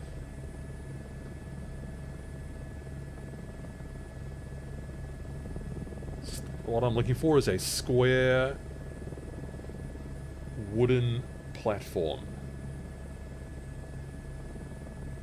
I wonder if this is what it's like in real life. Sometimes you just have to look around. Why can't I see it? Is it still covered in ice? Amazing. Amazing. It's down here somewhere.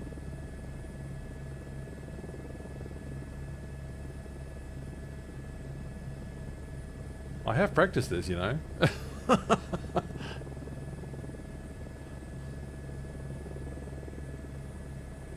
This is like that search and rescue mission in 2024 where you're looking for a needle in a haystack. At least you got the orange smoke. Like, why can't I find? Oops, why can't I find this pad? Amazing! I just cannot find it. I'm sure I'm in the right place. Is it up here? Well, if it's buried in ice, I can't land on it, can I?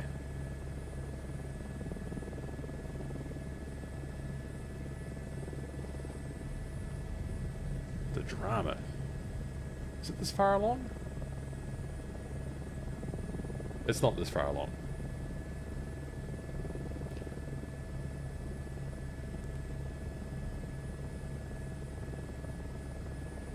I'm a bit suspicious about this fuel burn. We've burnt hardly any fuel.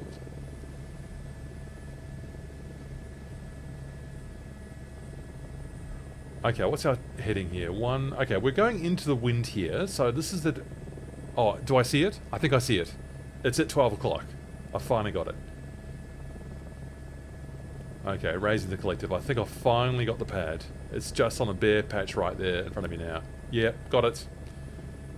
There it is. I'm circling it with the... Wow, that was hard work. So I can see some comments there in the chat. Alright, I'm going right into the wind. Wow, that was difficult. Hopefully you can see why that was hard. So, I'm going to be battling several things here. One, it's small. Two, it's not aligned directly with the wind. Three, my muscle memory because of the reversal of my throttle axis this week, which I'm still learning, but I'm getting there. Four, the nature of the ground effect and the way it comes in all at once on the rotor disc. So I'm just taking it slow, and I'll just need to count... Whoop, there it comes there, I think, or... Anyway, I'll just do my best. Stop making excuses, Matthew, and put the helicopter down.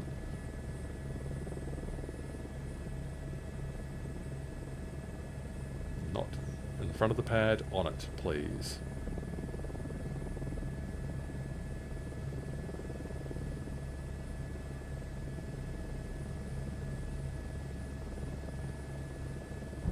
Yeah, so I had to throw it at the pad because I could feel the. I think I got it on the pad though. Oh, come on! Yeah, that's not going to be. That's almost centered. This is not going to be a replay that I'm going to be terribly proud of, but we'll just have a look at it. Replay. Whew.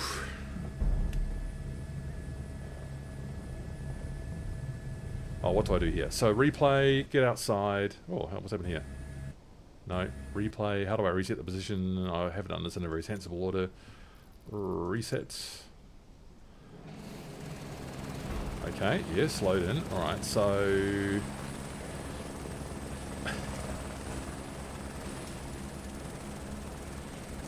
You're just going to see me throwing it at the pad at the last second. A bit embarrassing. Sorry about that.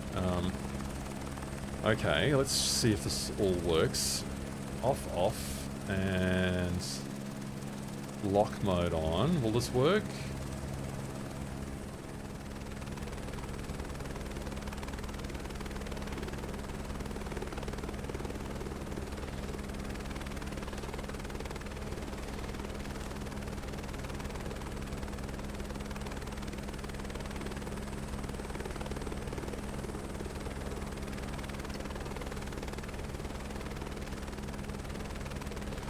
Oh, stuck on the edge of the pad. Whoops.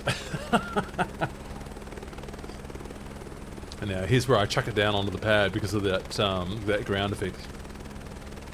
Bonk. Oh dear, oh dear. I'm guessing that's going to be a bit easier with VR. Oh, I should stop making excuses. Wow, Colin. People being airlifted off the Troll's Tongue? Incredible. Incredible. Imagine that. Not with the helicopter on the Troll's Tongue, but being winched off it, I'm assuming you mean there? Amazing.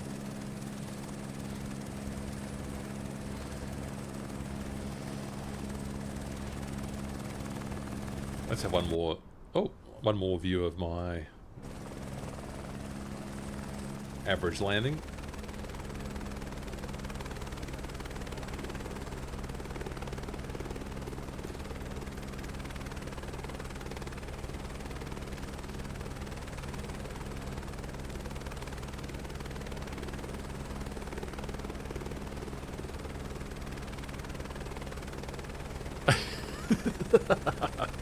Oh, it's funny watching someone else do it, even if that someone else is actually me. Oh dear. You gotta laugh. And you can't see. Oh dear, touching the edge. Oh, I'm not proud of that. Clonk, yeah. Oh well. That may also happen on the next landing as well, because of the nature of the pad there as well. It's a bit of an unfortunate reality of it. Okay, let's get to the end of this replay here, and we will take plane control and hit record again, so we don't need all that long tail. Get back in here.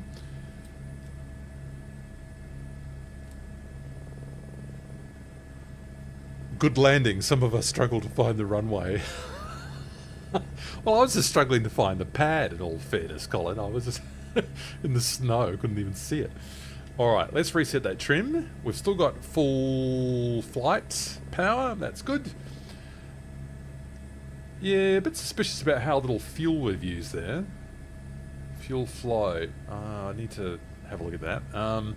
Okay, how are we feeling? So we need to... What's our next leg? Get this back over here. Alt 7... to get that back on. Oh, it's better. Yeah, alright. So we're going to do... We'll fly back out. We'll have one last look at the Trolltunga, and we'll have a look at people... Imagine people being airlifted off that. I'll see if I can hover over it, Colin, just for you to have a laugh at my skills.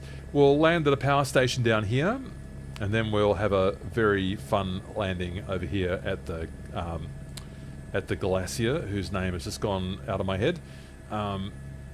All custom scenery by Cli4D as part of this Cli4D design scenery that he's made. Stunning stuff, I promise you.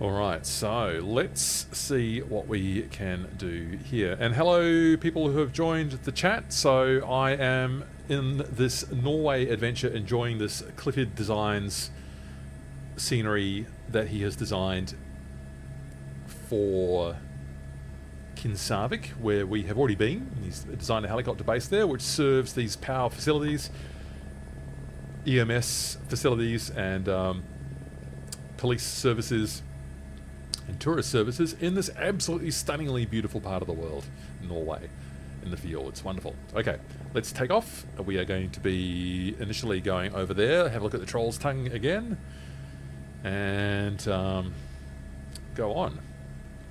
Let's get that view right. Good. Okay, lift. We're largely into the wind here. That's good. It's a little bit off to the right, but isn't it? South. Yeah. No. We're largely into the wind. Yes. So we'll be up onto our back right skid. Whoa, more right. Oh, a lot more right skid. Okay. I'm calling that a bit of a weird ground effect situation there. It needed a lot more right pedal than it normally would. I think it's just a bit of a quirk in the system somewhere. Alright, let's come and have a look at Trolltunga.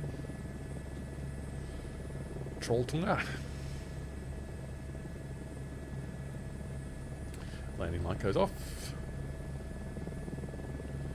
So, what's my strategy here? Pretty slow. Well, I'm looking forward to wow, what? I need a lot of... Why do I suddenly need so much pedal? So the wind's coming from my left. Yes. Is that why? Because it's coming through my rotor. Yeah, it's coming through my tail rotor. Even at 12 knots. Well, yeah. That's why. Add lift collective, and the Trolltunga should be just about here.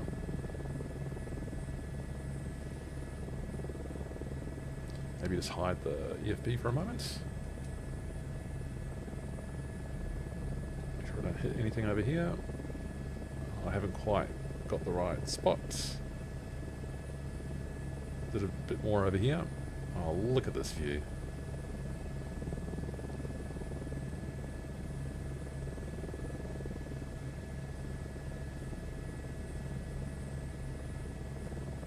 Oh, there it is. Yeah. I think without VR, I don't know that I rate my ability to hover over that. safely to pick people off it. I think I could pick someone up off here, off the top. I think I could do that. But safely hovering over here, that looks too hard. Too hard. Without VR. Oh, amazing.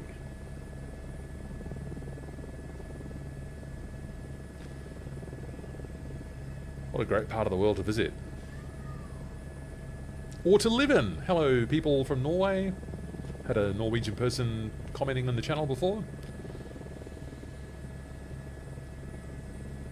Hope I've represented your beautiful country in a good light. Okay, let's get along to our power station. So we'll need a special maneuver to get down to it. This alpine lake. Okay, let's cross over that.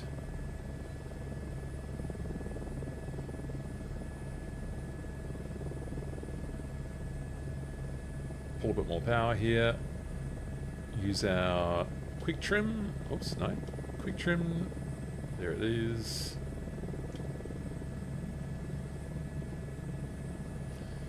And we're on our way.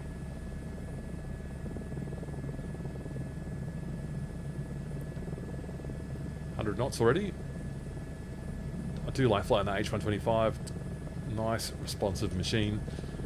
A commenter in the channel recently said it handles like a school bus. I disagree. I think it handles just fine. Nothing wrong with the way the H125 handles, in my humble opinion. Okay, so we're going to land at the power station. I'm going to get out and I'm going to put in a pizza order into the back of the H125.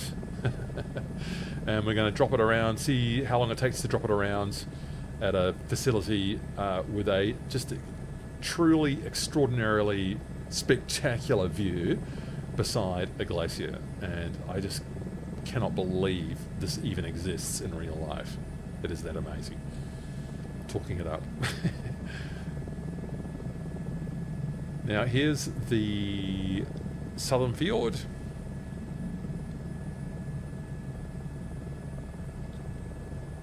Or I keep calling it that. I assume it translates as southern fjord. Is it Fjord? Sorry, I've just again forgotten the name. I need to just go back and have a look on the map. And yes, so this is what we crossed over when we first did those alpine lakes and cross over that ridge to get down to our descent into Kinsarvik. So that was further north there. So we're going to go pop over that ridge again, and then we'll need a quick descent. Oh, these fjords. Beautiful. Oh, how fast am I going right now? Wow. Let's fix that problem. Why is that? Because I'm just enjoying the scenery too much. That's never happened on a live stream before. Let's fix that. Alright, back down to 130, our cruise speeds. Amazing land formations over there. Just imagine these fjords carved out over the millennia by the action of ice and rock. Well, we're already halfway down to the distance we need to cover to get down to landing at our power station.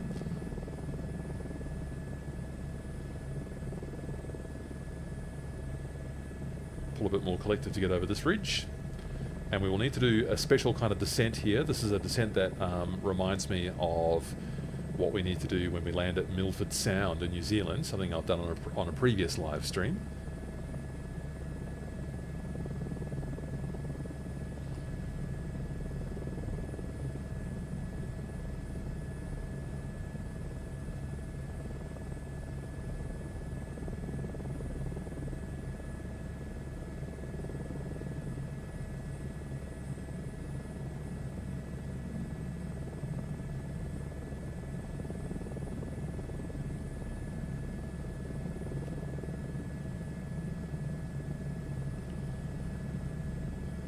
Okay, right, how are we looking here? So we're at 5,000 feet and we're going to need to get down to maybe not quite sea level, but not far off it. So we're going to be losing a lot of height over here. So I'll need to manage my descent quite sensibly. Not pop the ears too much. We're not in a pressurised machine, of course, so we'll need to be sensible about that. Oh, the different coloured water is interesting. MSFS represents it quite nicely. I think it's represents the sort of the minerals in the water and whether it's come from fresh water or alpine water. Wish I understood a bit more about how all of that works in real life. So this inlet, right under my nose here, the low one, we're all the way down there, that's where we're going to land. So I can't just go straight down there.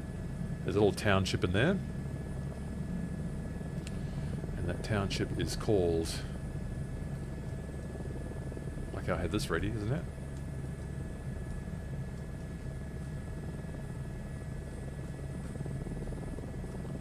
Hardanger. Hardanger. So, well, I need to descend, Matthew, but not quite that fast, so let's just sort that out. Steady on. So we're going to overfly it, like what I'm doing right now, and I'll try and descend at a sensible kind of, maybe not more than 2,000 feet a minute. That's just silly. Lowering the collective.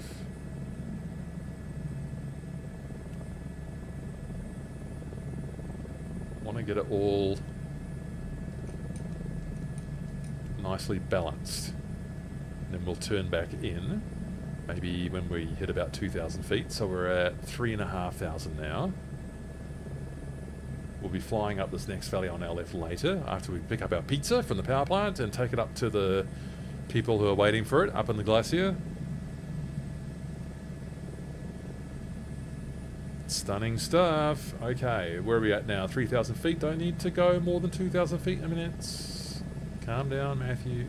Calm down. Okay. Going very fast. So what am I doing wrong here? What am I not managing? Bring that cyclic trim back. There we go. It's a little bit better. The speed comes back in a bit. I can lower the collective a bit more. I think I can start to think about turning back in. 2,500 now.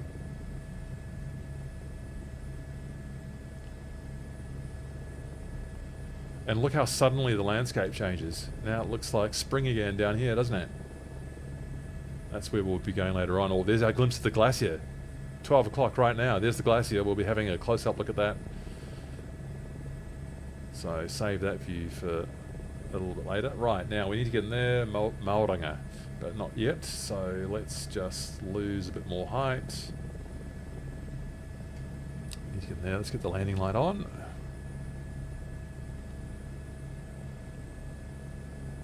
Into the sun there a bit. Now, remember the wind 140 at 12. Again, that's about the direction we're heading now, so that's not bad for what we're doing, landing into the... It's kind of a depot sort of a building. Where are we at? 1,700.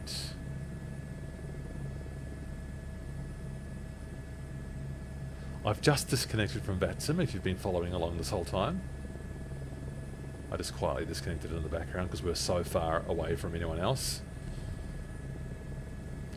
VFR plan. Okay, just bringing in the last remnant of that cyclic trim, and there's the town of Hardanger.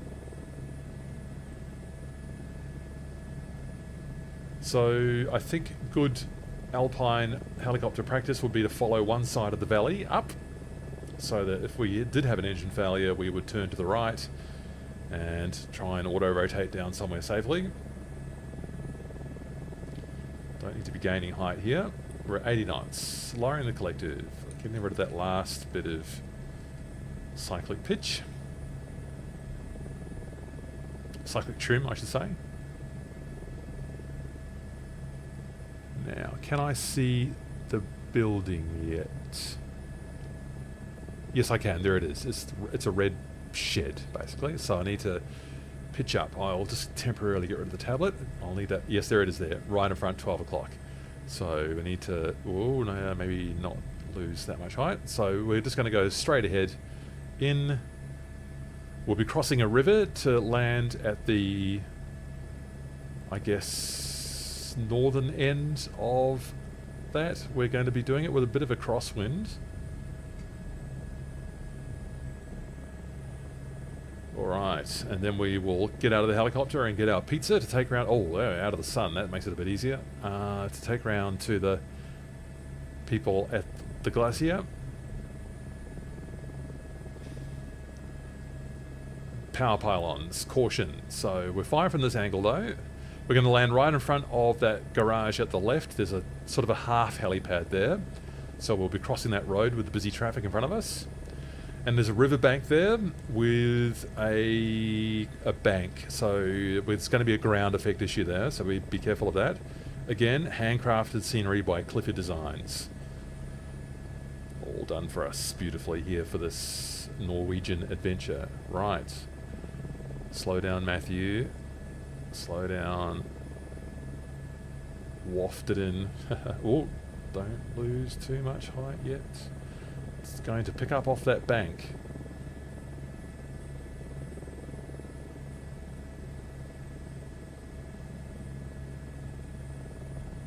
No, it's not. Yes, it is. No, it's not. There it is. How annoying. It's just this quirk with the ground effect. We'll see that in the replay. So, not really... Oh, I can't blame the straightness of it. That was... No one to blame there but me. Oh, now we're back over there again. Let's reset that view. Reset position. And we'll admire the replay. Wow, what's happened? I've dropped through the scenery. What? What happened there?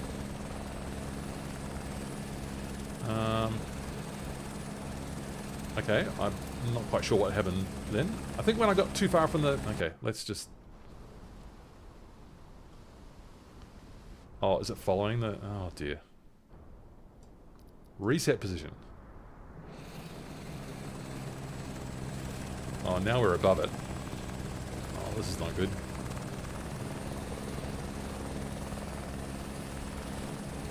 Better take plane control there.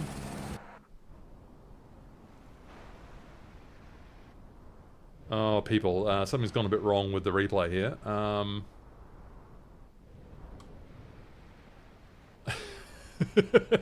Reset position. Oh dear.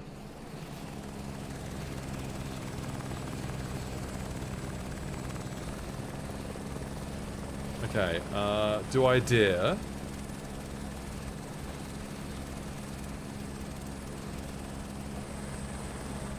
Okay, I don't know. Oh dear. A bit low, isn't it? That approach. Let's, didn't seem low when I was coming in. Okay, well, let's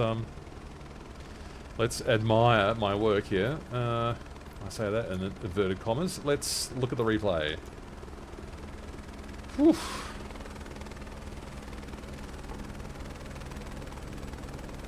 Yeah, that replay's gone a bit quirky, hasn't it?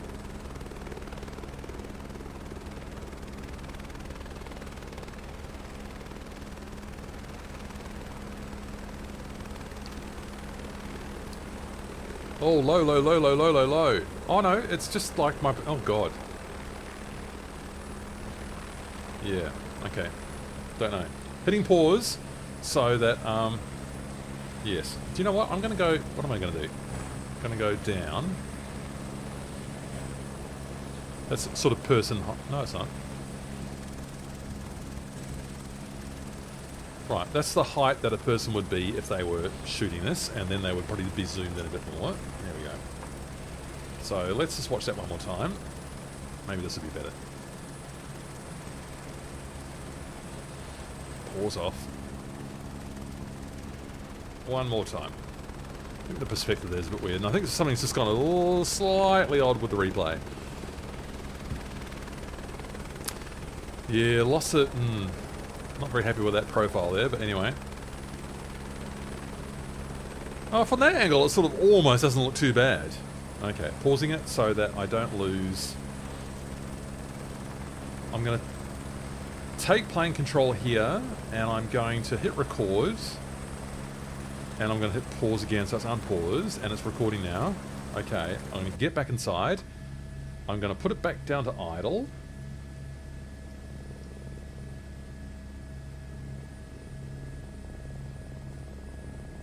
No, horn. And we'll just get out and we'll just go and do my silly pretend mission here. Hello, 17 viewers in the live stream. How lovely to welcome you onto this exciting Norwegian adventure with Cli4D Designs scenery for Kinsarvik in Norway. I'm having a great time. Thank you for joining the stream. So, yeah. Alright, let's go and pick up this pizza. Alright. This is the one of the power company buildings. As you can tell, with all the power infrastructure around here, all these pylons and things around. Look at it! I love it. It's in the car park. No, he's not actually modelled the interior here, but I'll just yeah. No, like hello, yeah. Yeah, I'll just do this in an Aussie accent. Oh, yeah, g'day mate, yeah, that's my H125 down there in the car park. I'm just supposed to be picking up a pizza to take round to the Bondhusbreen Glacier people. Yeah. Oh, thanks mate, that's the pizza. Okay, thank you, see ya. Alright, here we go, get it round into the helicopter. So we're taking a pizza around to the glacier in... in the car park. I love it. I love it. Look at it. H125 in the car park with a semi-trailer doing a wheelie down the hill there. I love that. Oh, who left the landing light on? Okay, and check this out. Cargo door, that's exactly the right shape for a pizza. Get in there, pizza. And it's probably nice and warm too with that Turbo Mecha Ariel turbo shaft right above it. There we go. Close that. Okay, start the timer. Start the timer. I'm putting this on my phone so that I don't have to operate the stopwatch. Okay. Come around. Get in. Okay, timer's running. Alright. Timer's running. Flight. Horn. Okay.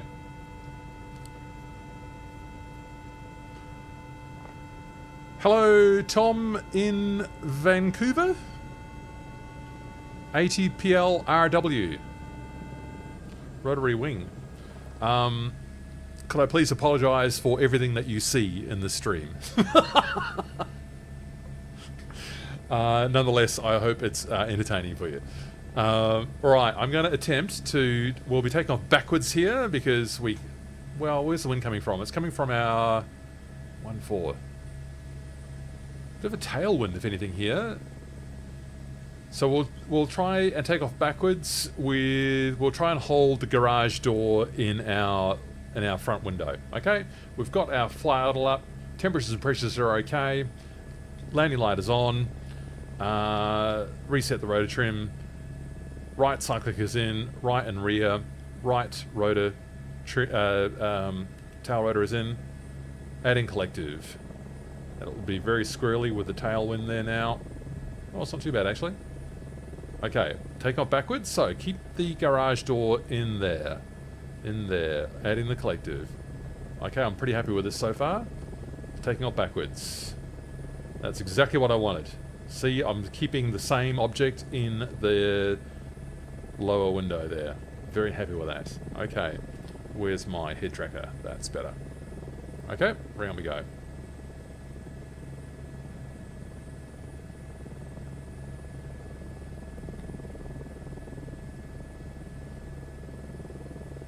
Alright, clock's ticking people, we need to get this pizza up to the people up on the glacier. You are not going to believe this glacier when we see it. Seriously, this landing, this is the scariest landing of the whole thing. Let me just tell you that for a start. Whoa, what have I just done there with my trim? Get that down there, okay. Okay, just have a bit of a common sense check here. 2 minutes 30 on the clock so far since I started the timer, since loading up the pizza into the cargo container below the Ariel Turbo Mecha. Sorry, the Turbo Mecha Ariel cargo canister. Okay, 100 knots. 2,800 feet. I think the landing pad's at about 3,000 feet. Winds are 140 at 12 knots, so we will just bear that in mind. There's a bit of an approach that one has to bear in mind. Good method for an oil rig departure, says Tom. Thanks, Tom. God, coming from you, that is a that is meaningful. Tom, I'm about to have my second ever trial introductory flight. So I'm lacking the professional skills that you are, but anyway, I'm doing my best for flight simmers in Microsoft Flight Simulator 2024 who are interested in helicopters. I appreciate your wisdom as well. So there it is, directly ahead, the Bondhusbreen Glacier, looking spectacular, handcrafted by Cli4D Designs. Amazing.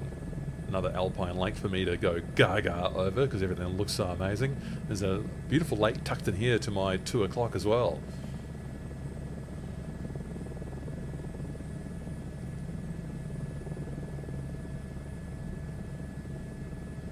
Incredible. Incredible.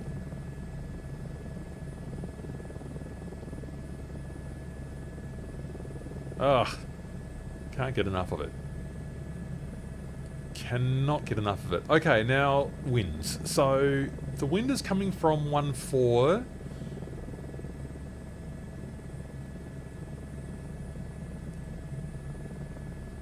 Which is actually dead ahead at the moment. So we're going up into this glacier. Now I better slow down, so nose up, collective down. Oh, there's the... Okay, there's the building there. There's the building. I'm going too fast and I'm too high, so we're going to need to fix things very quickly here. I'm just going straight into the wind, and I haven't even had time to admire the scenery. So do you know what I'm going to do? I'm not very happy with this approach. I'm going to pull the collective, and I'm going to do an orbit, because I'm not very happy with how this is. So we're just going to just level out here, get my trim in order, slow things down a bit, get a feel for the wind, get my foot off the pedal, which is a bad habit, bank round again. So where are we now? 50 knots. We'll come round again, 3,100 feet. Big downdrafts for sure, Tom. That is what I'm thinking. But interestingly, what I'm also thinking is...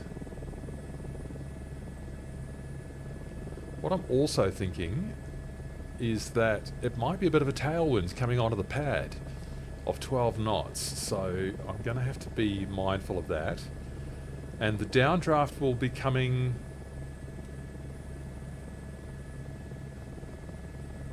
onto my tail. Should I be actually going straight into that pad instead of... Yes, maybe I should be. I think the standard procedure would be to do a sort of a left turn onto that pad, which is what I've done every time I've practiced it. But given that we're going directly into the wind now, and there's the... Okay, I'm going to scope it out, and we're going to go in this way this time and have a look at it. Now, I've not actually practiced this way before, so this is going to be harder for me, so we'll have to just go and figure it out. Whoa, scary stuff. This is... Well, very high now as well. Might have to have a third go at this, a third orbit. I mean, look at that glacier, for goodness sake. Look at it. Okay, I'm feeling okay about this. I'm not noticing any weird downdrafts or anything yet. I've got my hand on the collective, obviously. There's the pad at the back of the building. Sorry, behind it from my perspective.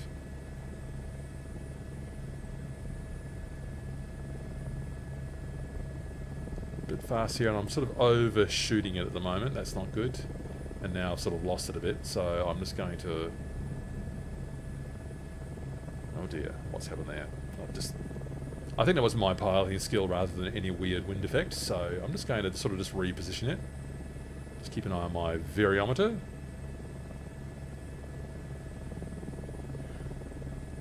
Yeah, 45 degrees off my nose. I just don't know if I've got that choice here, Tom. I don't know if I've got that. Well, maybe I do. Maybe I do. Look at that waterfall emerging from below where the building is. The building's part of the infrastructure for the power network, so they've got the tunnels in here. Okay, take 3, people. If I can't make this one work, I might just have to do the one that I'm familiar with, which is coming from the other way. Too low at the moment.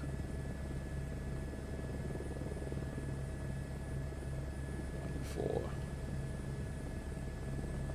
Oh, there's a lot of stuff to get right here, isn't there? A lot of stuff to get right.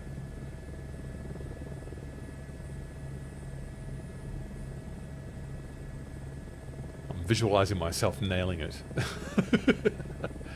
Positive thinking. I feel like I'm getting an updraft there, if anything. Let's pick up speed again. Now that's got to be a downdraft of sorts. Yeah, there's a bit of complex wind stuff happening there. As you can see, I lost a lot of height quite suddenly, but I think I've fixed it.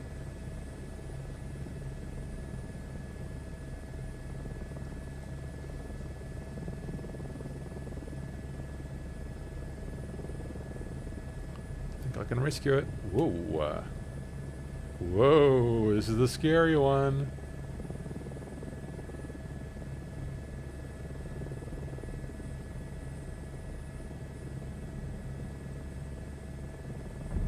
Okay, we touched the pad because of that ground effect compensation that I put in there, which may not have been necessary.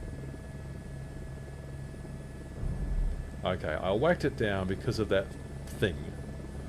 Oh, breathe. How did we do? What do you think about that, people? Given what we were dealing with there, and my level of skill, what do we think about that? I can just squeeze past the the skid to get down the stairs. Can I get around to get the pizza? Alright. I'm calling it. We are getting that down to idle. Fly up the slope. Another option is to climb up the hill to the pad. Climb up the hill to the pad. Hey, do you know what, Tom? Why don't you stay with us? If you, I'm going to pretend to do my silly mission of getting the pizza out, and we'll do a little bit more. If you're interested to stick around, we'll do a little bit more fun with the pizza, with the landing. So let's get this rotor down to idle, and I will look at the first replay and get that horn off and get out. Look at this. Look at it! Don't touch the pitot tube. Get the pizza out of the oven. Ooh, not a lot of room there. Can just about get around there. There you go. Pizza out of the oven, please. Thank you. What's the condition of the pizza oven? Alright. Okay, come around here. Don't touch the pitot tube, please. Into here. Whoops, I can just squeeze round the edge of the claw there, down the stairs. What a ridiculous mission.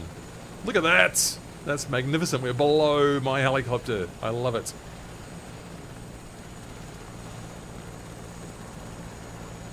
Oh, cannot believe it. Cannot believe it. Okay, knock, knock, knock, knock, knock. Your pizza's here. It only took 12 minutes and 16 seconds, even with me mucking around up there on the pad trying to get the helicopter down. 12 minutes and 16 seconds. That's not too bad. Oh, you make a silly mission for yourself. 12 minutes and 16 seconds pizza delivery from Hardanger up here to Bondhusbreen Glacier. Oh, okay. We absolutely need to look at the replay for that. How are we going to do it? It would have been nice to look at it from that angle, but that's not available to us. So, let's stand here. and watch the replay come in from here. Yes. That's about it. Okay, so... Whew! Wow, that was quite exciting. So, recording, yes, I bet you are. So...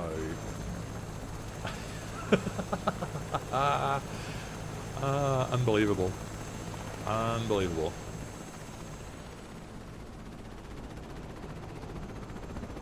Oh, where's it gone?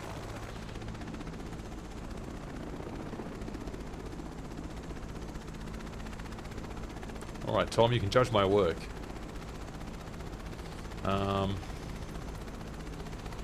Is that playing? Yeah, it's playing. So I lost quite a bit of height there from memory, and I was a bit concerned about it, but I think I sort of... Look at it. Imagine flying like this. This is nuts. Nuts. The people who have to fly this. There's a bit of flickering going on here in the replay. I'm not quite sure what's up with that. Sorry about that, people. Man, you'd be getting blown around over here. This is actually maybe not the safest place to stand.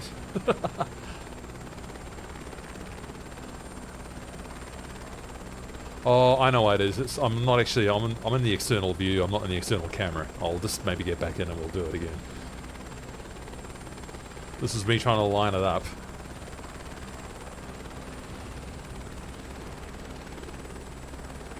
Yeah, it's flickering. Yeah, okay. We'll do it again in a sec.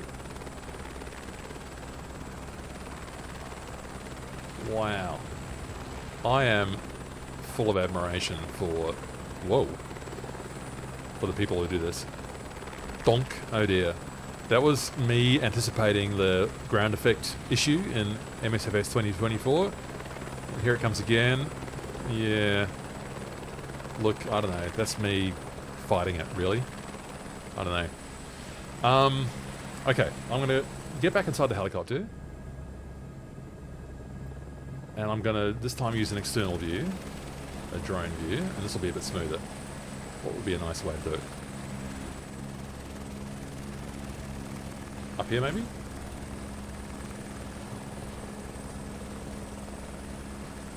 Pretty good view. Exposure. No. Oh dear.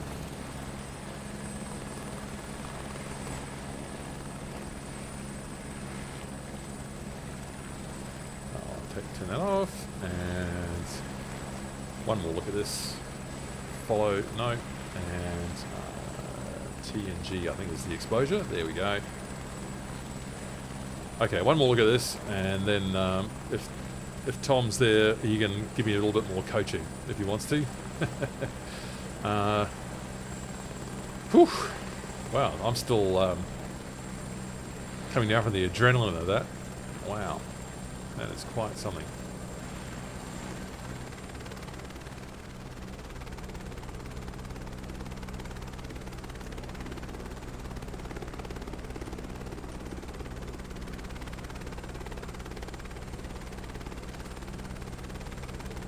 Imagine doing that in real life.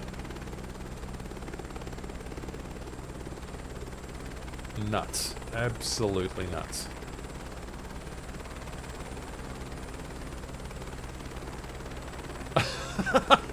That doesn't look very stable, does it? Oh, another little jump in the replay there.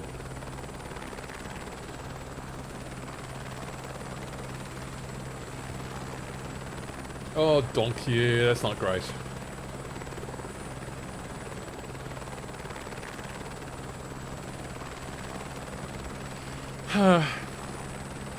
Yeah, look, I'm not proud of the way I have to throw it at the landing pads like that because of the ground effect. Because it will float off the pad again because of the way the ground effect all comes on all at once. It doesn't come on at the front of the disc and then at the back of the, and you know it. Anyway, I'm just making excuses really. All right, let's take control. Take plane control. Take plane control, record, and close that, and come back up to flight, get the horn back on. We seem to be at flight anyway. Another option to consider is to climb up the hill to the pad, said Tom. you know what? I'll give you a demo of what I meant. Are you, if you're still there, Tom, give me a sign, and we'll talk about what this is like. Be interested to know if you've dealt with this issue with get the head tracker back on. This issue with the why is that not quite right? That's better. This issue with the ground effect too. So there we go. Nice lift.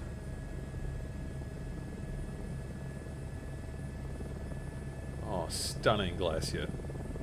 Wow.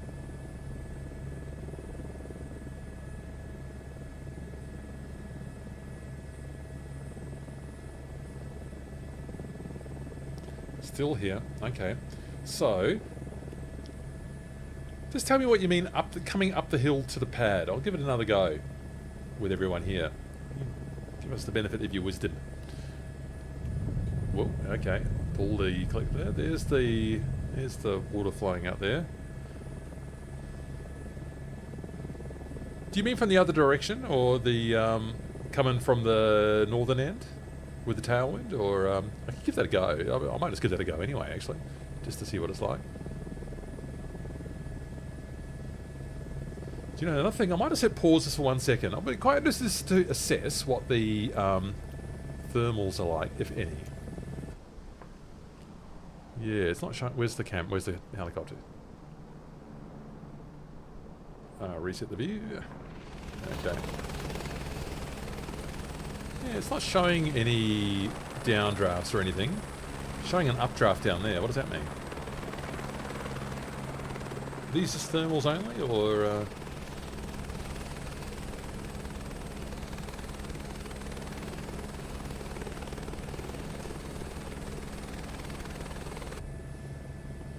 Not sure there. Okay, so Tom. Okay, so let's see here. So because Tom is obviously very experienced with this, and hopefully we can all learn something together here.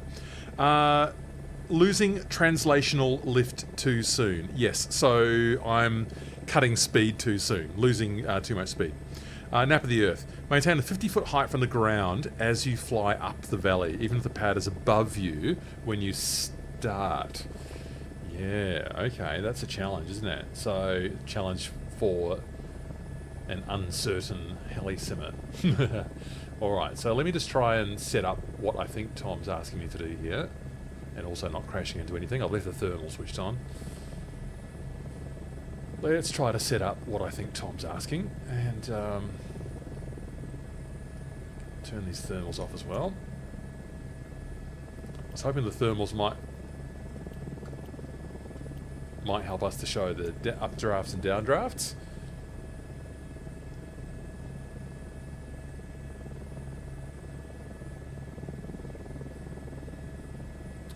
So 3,000 feet.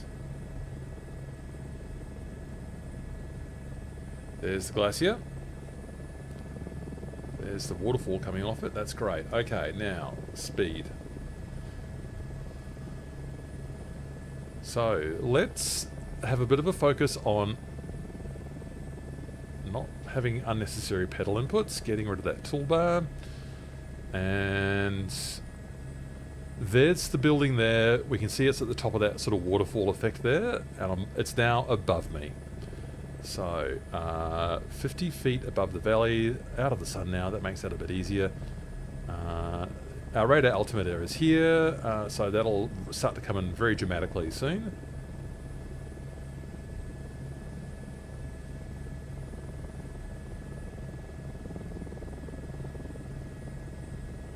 Ooh, okay. Oh yes, getting lifted up there. What happened there? Was that just my hand on the collective?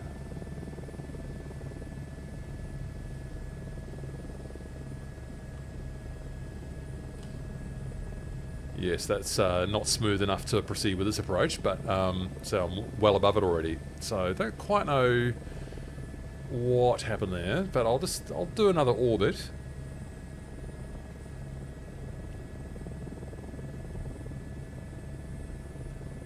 You will eventually arrive 50 feet above the pad. Yeah, well, that's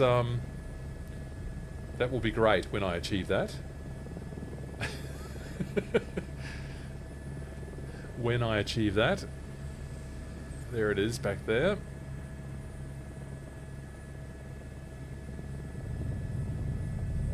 We're losing height. Whoa. That's the rush of the downdraft happening there.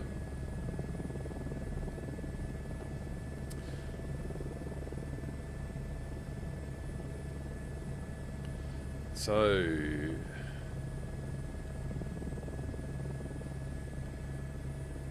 let's try and position this. Try and keep the nose down. Collective, pulling the collective. Buildings right ahead. Oh, this is scary. This is scary.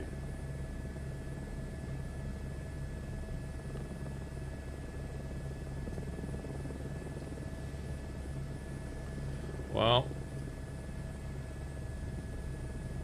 Oh, and then I just, my muscle memory, whoa! Then my muscle memory pushed the throttle controller the wrong way. Tom, I don't know if you were here earlier, I was talking about how I've reversed it this week so that I push to lower collective and pull to lift collective. And I just made a mistake there. So I've been doing quite well today, but that is one of the risks. I think I was actually setting that up quite well. I think your tutelage was actually, I think your point you were making, I think I was actually making it happen. I think I was making it happen. So, keeping 50 feet above the terrain here, not losing our forward speed so as to lose our effective translational lift, and also remembering which way the throttle goes.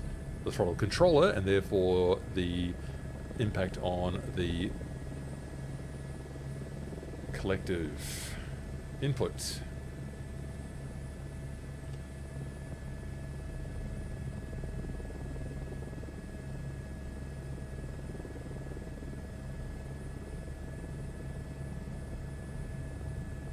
Yeah, a bit fast. Maybe it's something I need to practice, Tom, hey? Keeping up the speed, but not too much speed. It's all part of what we need to practice as heli simmers, yeah? I think I understand your point, like not to lose the forward momentum so as to come out of effective translational lift.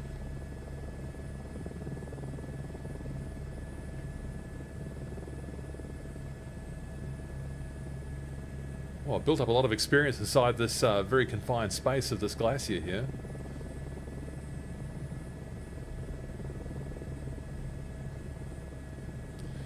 Well, people, I'll leave it open to our 14 viewers on this live stream in Cli4D Designs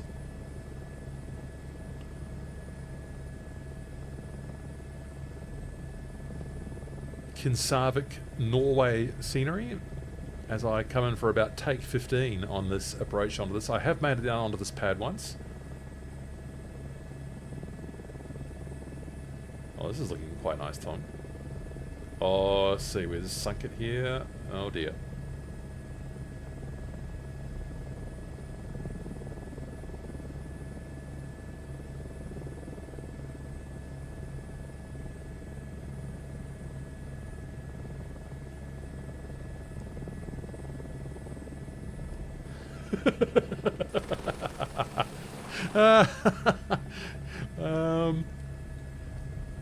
Look, the approach was probably better, but the end result was possibly slightly worse.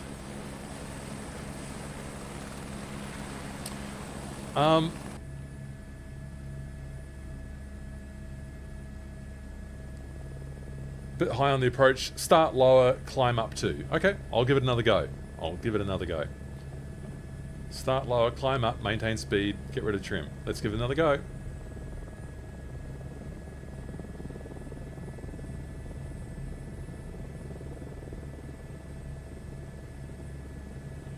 And do people want me to fly back to Bergen and see if anyone's still on Vetlemoen for an approach back into Bergen? Or I could go back to Kinsarvik for some more fjord scenery and an approach back into the heli base that Cli4D Designs has built there.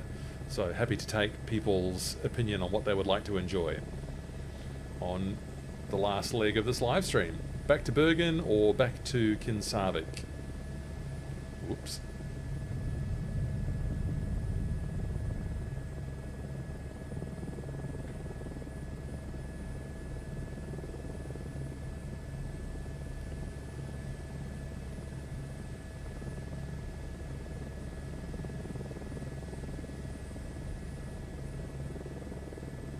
Bergen being a large airport and Kinsarvik being a helicopter base.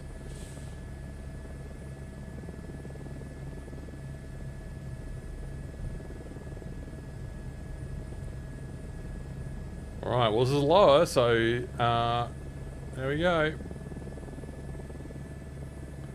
Following up the hill. I think that's what you meant. And I guess we're out of ETL by now, but I'm keeping the forward momentum.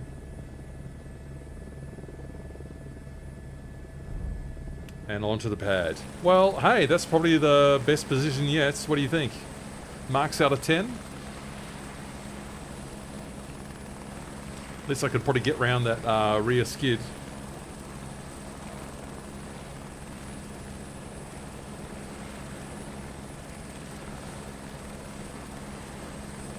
Oof.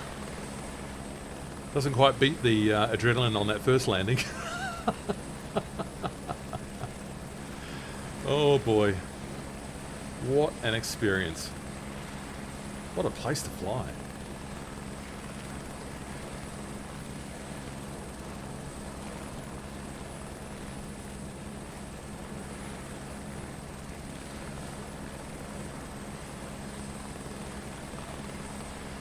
A little bit of a lag on the stream at the moment, so I'm getting your responses a little bit later than after you send them and after I've actually done the flight, but we're getting there. It's all good. Should have started the replay already. Would have been the smart way to do it. Don't follow. Much better perspective, says Tom. So that's something. Zoom in a bit there, and flight control replay, and we'll just take that last one there.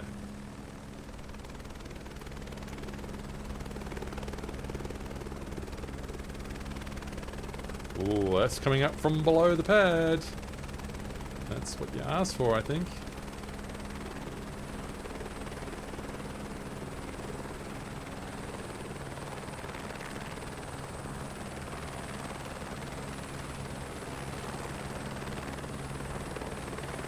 Oh, that looked really good in the replay. I thought it was a bit hard from the cockpit, but that seemed okay on the replay, given the nature of how tiny the pad is. I mean, you're not going to butter it, are you? Are you going to butter it? I mean, we're on a glacier, for goodness sake. I mean, are you going to butter it in this kind of surrounding? Oh, the scenery. Thanks, Cli4D Designs, for this amazing experience. What an experience.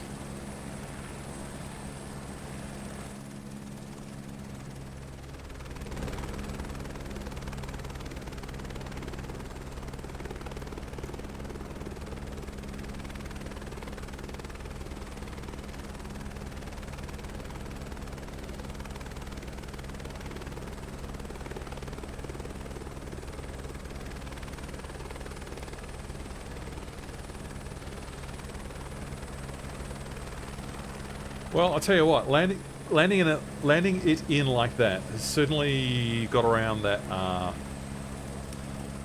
mean, the way I've been doing it, which has maybe been a bit too cautious and probably a bit too, what's the word, tentative, and leaves open the door for over-controlling and leaves open the door probably for more of that annoying what's the word I'm looking for? Why can't I get back in the cockpit? Why can I not get back in the cockpit? What have I done? There it is. leaves open the ability. 10 out of 10 from Colin. That's very kind of you. Leaves open the possibility for that ground effect annoyance. Yeah. Okay, I think we should go back around to Kinsarvik. That's the nice way to finish this. Fly up that beautiful southern fjord there. Yeah, that's what we'll do. We'll cross back over. That's what we'll do. Okay, this has been absolutely spectacular. And people can have a laugh at me, or tell me what I need to do better, or ask me whatever they would like, or ask Tom what they want to do, what they need to do better in their heli simming. Oh, look at that lift. That was a perfect pickup. Although I don't have my head tracking on, so let's fix that. There we go. Look at this glacier. We're going to go to the top of this glacier this time. Let's have a look at that.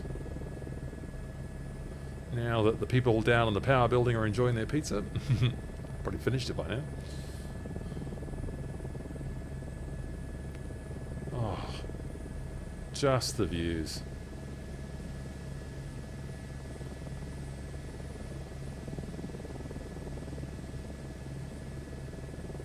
Thanks for your coaching, Tom. That was much appreciated. Your real-world experience is very valuable. And imagine doing all that real-world flying and then coming on and helping flight simulation enthusiasts out with your knowledge and experience. One would think that you just couldn't get enough of it.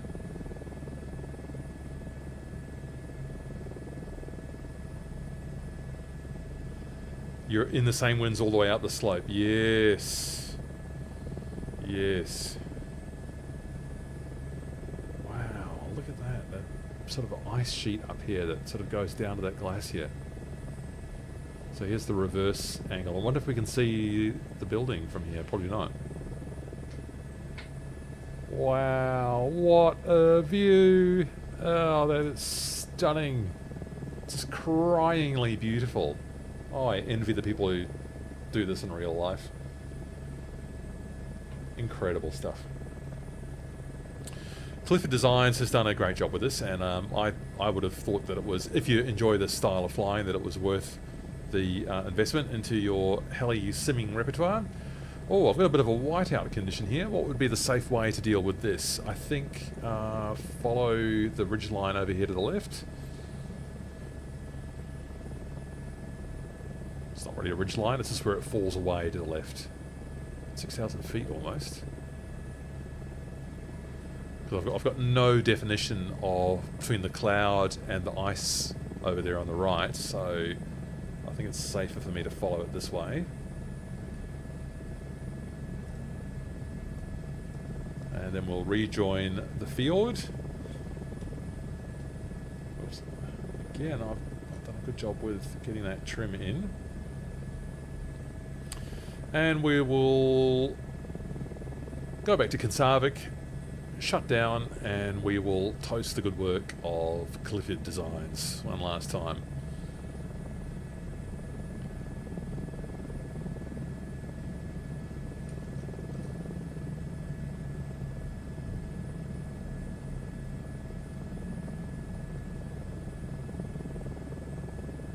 Might try a southerly approach into Kinsarvik this time, which is not one I've practiced yet.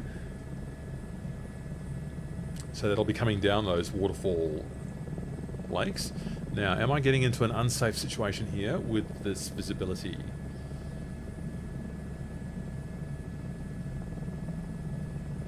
That's... what are we doing here? It's going to fall away from us here. Okay, I think I can just see the edge of the ridge falling away there. Maybe we should try and get a bit lower as well. Yeah, that's good, looking good now.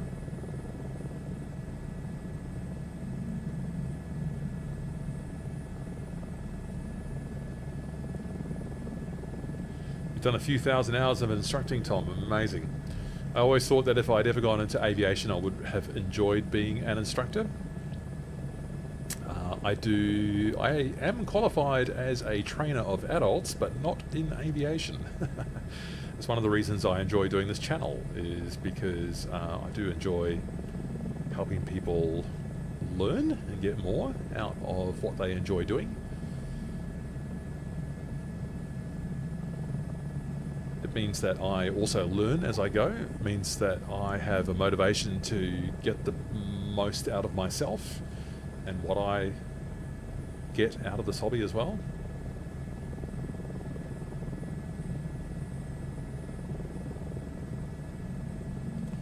"50 years and 9,000 hours, Tom." That is quite amazing. 50 years as an instructor or as a pilot? 9,000 hours as an instructor? Oh, a few thousand hours as an instructor and 9,000 hours as a pilot. I'm guessing is what you're saying there. That's incredible.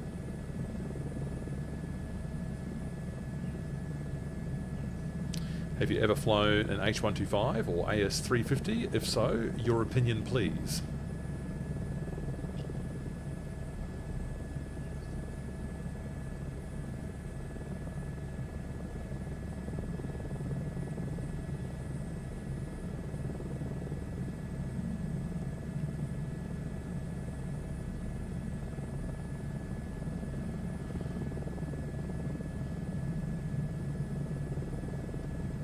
Oh, this is just non-stop magical. Everywhere I look, it's just, I can't.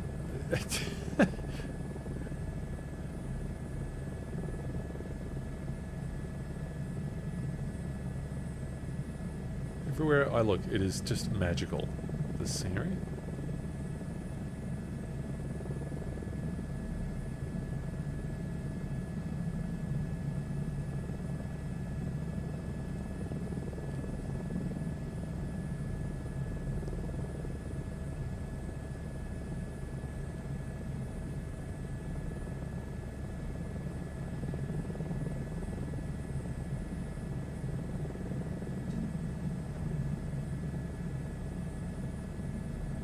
Oh, the twin, the Dauphin, yeah, lovely.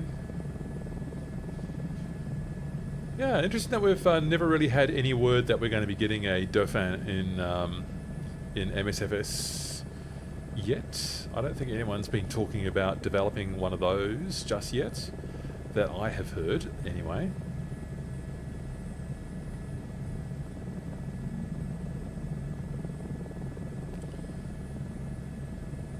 The closest that I could think of would be the one that Cowan Sim is developing, the Sikorsky S76 would be the closest I can think of. I hope that we will see that S76 this year.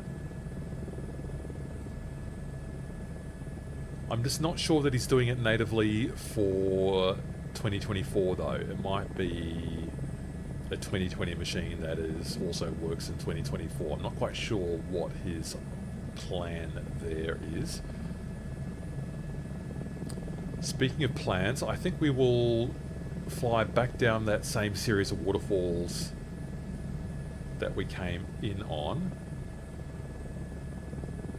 Now I'm starting to get a little bit of stuttering, so I'm just going to go full screen on and full screen off and see if that brings it back.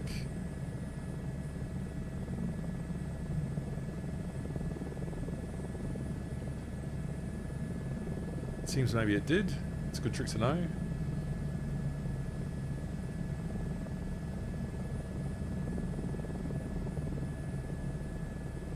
So if you get that on a long flight and you're starting to notice a little bit of stuttering in your graphical performance, Alt-Enter to go full screen off, and then Alt-Enter just full screen directly back on.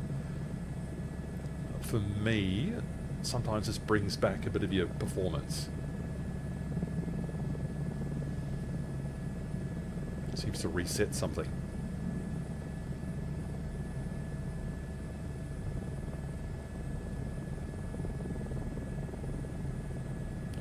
Colin, I do not have the Bell 47 from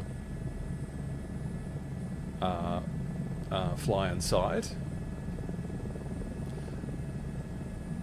I might ask for a review copy of that, seeing as it's now available in the Microsoft 2024 marketplace. I noticed that it doesn't have a very high aggregate review, and I'm surprised by that because as far as I can tell, it's very carefully modelled, and I just would have thought that an aircraft that was carefully modelled would have deserved a higher rating than that. So of course I want to be careful, and I want to give Rick and the Fly Inside team the respect they deserve by giving it a fair review. Of, you know, I'm not a real life pilot, as we've discovered. But yeah, interesting. I would like to have a look at that Bell 47. Oh, Tom, the Bell 212, I'm obsessed with, because once in a while I hear one flying backwards and forwards over Melbourne. I think there's one out in the country, out in the west somewhere, and then it flies east, and then it flies over Melbourne on its way somewhere, and I hear it go backwards and forwards. Oh, the sound of that Bell 212. There's a company in Australia called, what is it, McDermott Aviation, and they do something called a Bell, or is it called a McDermott, something called like an SST or something, like a super transporter. And it's an even more extended 212. It's the most outrageously oversized Bell you've seen. But look, sorry, I'm getting off topic. I would love to see a Bell 212 in the simulator. I would have thought that a analog, manually operated twin turbine helicopter is something that we don't currently have in the simulator. And I would have thought that that would be something that people would enjoy flying. So why don't we have one of those yet? I don't know. What's the closest? I can't even think of one. Do we have any... We don't have anything like that at all yet in the MSFS. Is the Bell 47 harder to fly being piston? I suppose it's lower powered, right? I mean, the Cabri G2... I know it's a completely different aircraft altogether. I mean, that's harder to fly because it's lower powered, right? Maybe it's more of an interesting challenge. You know, you look at those videos online, those Pilot Yellow, that's his name, isn't it? Those Misha Gelb videos, where he's doing those alpine flights. And I find those really interesting because he's really pushing the power limits on the Cabri in those alpine environments, and the power is really sagging. I think that's really interesting. We don't really explore that enough. Like, I mean, here I am flying around the H125 today. This power has not been an issue. I mean, I fully loaded it. I know the people aren't visible, but the, you know, power has not been an issue today whatsoever. Okay, here we are in this alpine valley, and where are the waterfalls? Is the top one up here?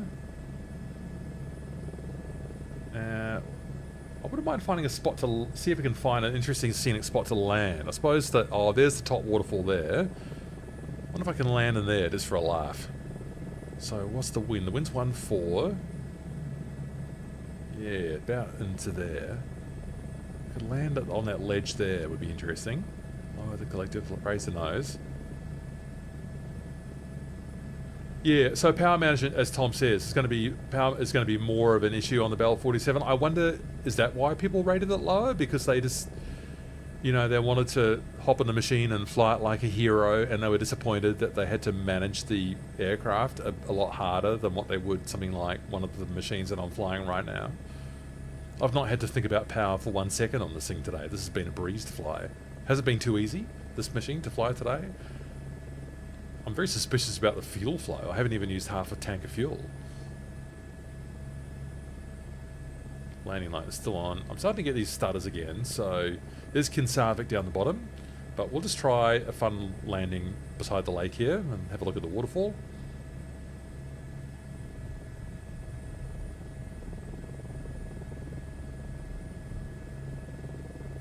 Right, there's the crest of the lake there. Don't need to lose any more height than this. Cli4D Designs, thank you for this incredible opportunity to enjoy this magnificent Norwegian scenery. I could do this every week with new scenery if if someone wants to keep designing this stuff. Look at these waterfalls, for goodness sake. How good are these? How good are these? These are so good. feels a pity to land at the top of them. I won't be able to enjoy all the view. Okay, get rid of the tablet, Matthew, so that we can see what's going on down here. Should I be able to try to land further down? Yeah, I should. I should land. Okay, I'm going to pause for a second because I'm just going to cheat and have a look down here. Oh, I'm never in the right place. Reset. Okay. No, I can't land down there. It's too confined. There's no flat space. What about those? What about there?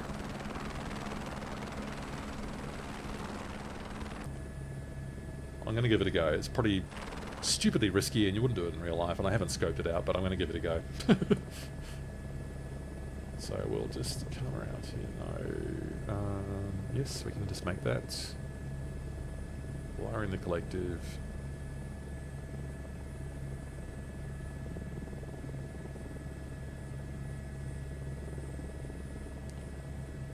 That spot looks not that flat. Maybe those rocks there would be a bit better. Bring the nose up.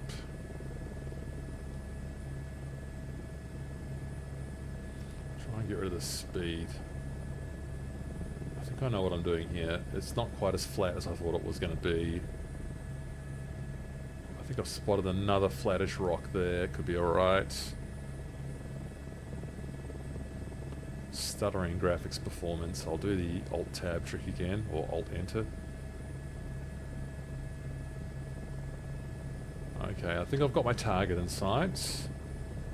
Just by one of these riffles. That's what we call it in Australia. Don't know what you call it in your part of the world. Oh, Clifford. Thank you for the scenery. So good. Norway. How stunning. Alright, can we do it? Now, it's a bit hard for me to... I find it a bit hard in these kind of situations to gauge my real height. That's 100 feet there, so I'm higher than I realised.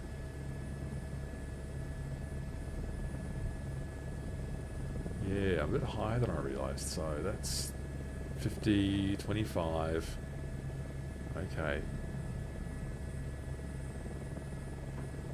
Oops, okay, so overcompensated.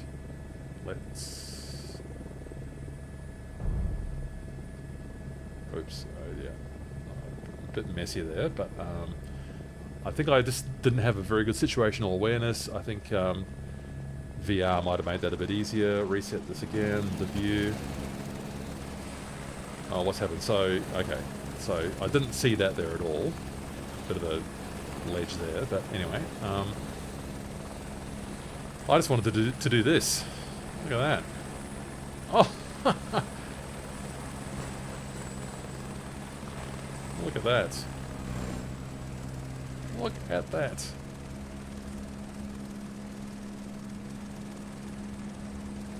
I just wanted to enjoy the scenery for a moment. Waterfall, heaven. Incredible.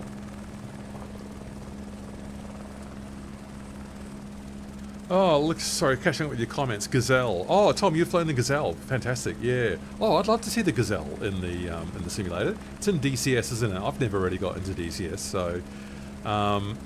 Gazelle, yeah. That was the first Fenestron-equipped helicopter, wasn't it? So, that'd be nice to see in MSFS. I'd fly that in MSFS. 212, as we said, to discuss that. I'd love to see that. In the reciprocating piston, yeah, every time you pull the collective, you need to lead it with a throttle. Yeah, no governor. You need very hard work on the on that. I've got. I just need one more controller on my system here in order to help me manage what I wanted to do with if I'm, operating the Bell 47. But that can be done. That's doable. No governor, for sure.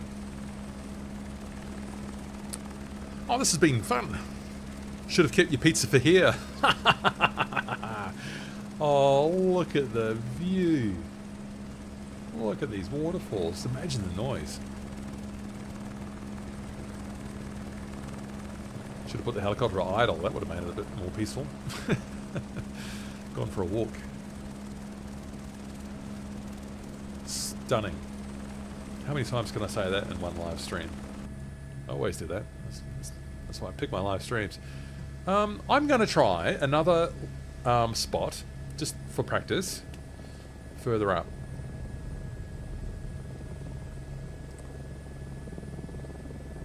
Well, I've got my eye in now, so it's not going to be the same difficulty, but oh, look how good this is. Clifford, what a good job you've done. Okay, yeah, look, this one looks good, doesn't it? But then again, sometimes they've got little lumps in that you can't see. Okay.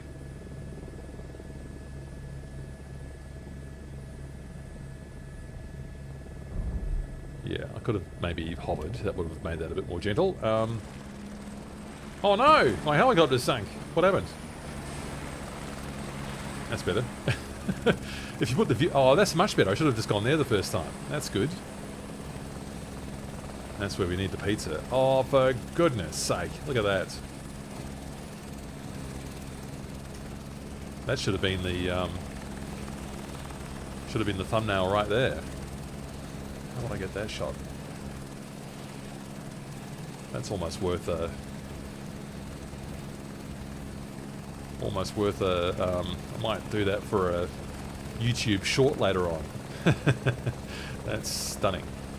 Stunning, stunning, stunning. Well, let's get down to Kinsarvik. We'll land at the heli base. Should have kept your pizza. Let's get down to Kinsarvik. And that's the live stream. 3 hours. By the time we shut down, I'll run the checklist down there. Okay, not a bad pickup. Hover. Didn't really get it properly up onto its back leg. Back right leg. Left turn. Let it come around naturally.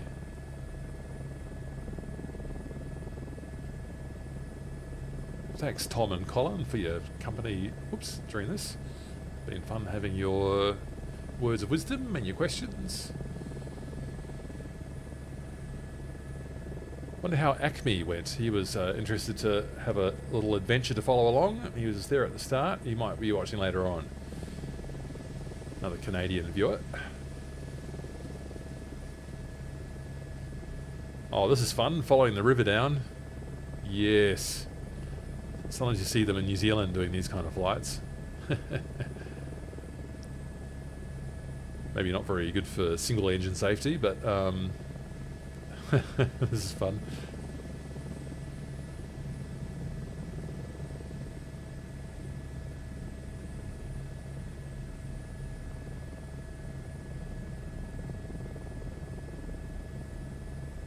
Oh, look at the spray. Beautiful. Bad habit of leaving too much pedal in. Landing light goes on. Kinsarvik's very close now. Just down the bottom of the valley, really.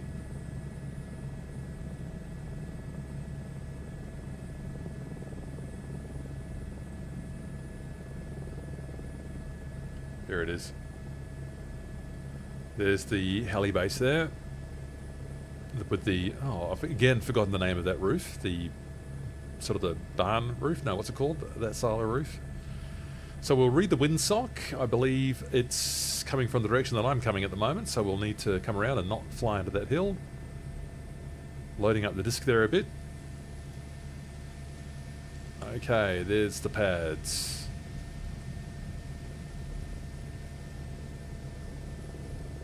There's the windsock. Don't fly into those trees, Matthew. That would be a sorry end to your flight. Kinsarvik. Okay.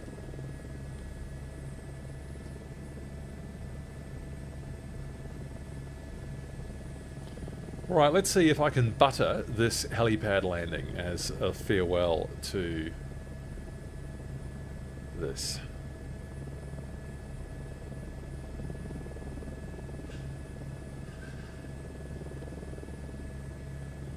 Butter a thin layer of butter onto this helipad here.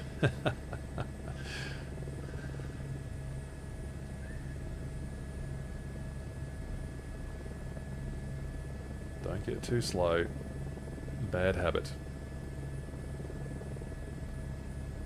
Pulling a bit of collective. The landing light is on for once. Not too low, please. Not too high either. Okay, the helipad is in the lower window, that's good.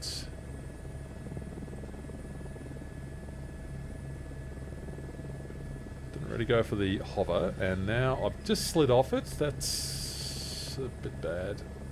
So we'll just fix it all up now. Oh dear. The approach was going to be so good, and now I've just wrecked it all. So anyway, we'll fix that. I feel like doing the whole thing again, because now I can't watch the replay. Okay, let's fix it all up by getting this hover right. Do you know what I thought I was going to do? I thought I was going to be such a hero by just gliding it in that I wasn't going to have to hover. If I just done it properly, that would have been perfect. This ground texture is not ideal, but it is real. I'll give them that.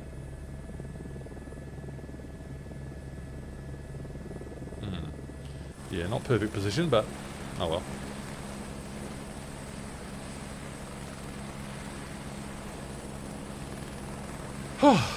What a flight. Oops. Okay, let's just get... What have I done? I've done that again. So let's get the... down to idle. What have you been saying on chat?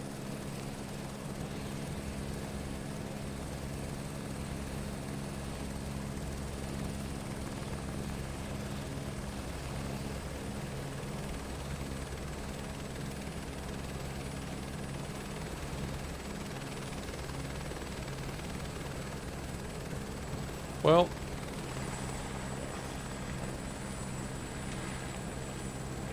tourists op the Glacier. Finally, the adaptive liveries are working properly.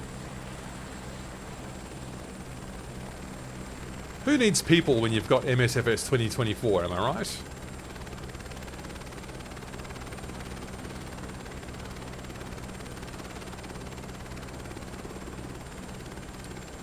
Beautiful H125. This has been a fun flight. Horn goes off. Landing light goes off. Let's run the actual official checklist. Oh, come back.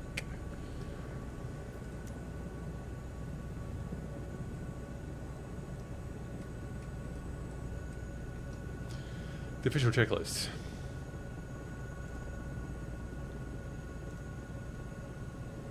The landing light is off. No, that's the wrong one. Cyclic is centered. The twist grip is in idle position. The pitot and the landing light and the horn are all off. Off, landing light, and pitot. What about the anticols? The anticols are going off as well. Oh no, that's not there, Matthew. That's later. Pitot and the horn. Engine starting selector goes off. You excellent machine.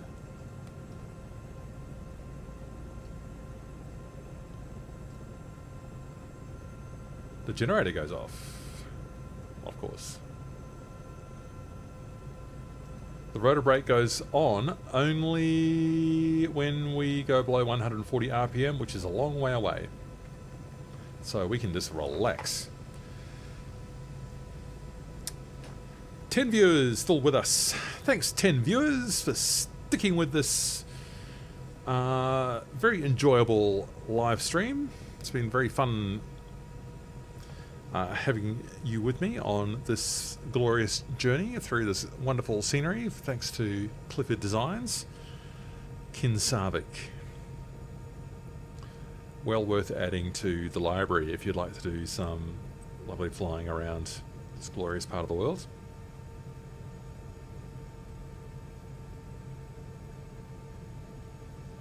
Very happy with what they've done with the updating the performance of the H125.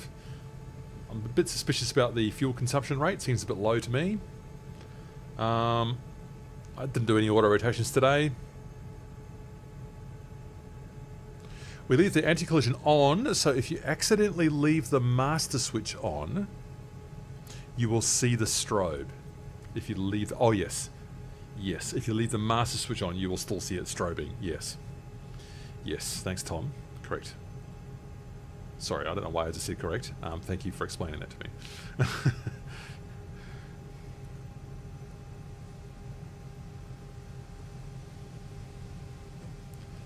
got quite a bit of energy in it, hasn't it? The old rotor. I didn't do any auto rotates today, obviously, but when I did some the other day, I did wonder if it has a bit too much energy in it after the flare. I found there was a huge amount of energy still in the rotor during the auto rotate. I mean, what would I know? Of course, I don't have real world experience of it, so I'd be interested to know what other people thought. There was someone who commented in the channel, said, well, it's a H125 big heavy 3-bladed rotor. Yes, it does have a lot of energy inside it, collected energy, so don't expect that it's just going to stop. So fair point.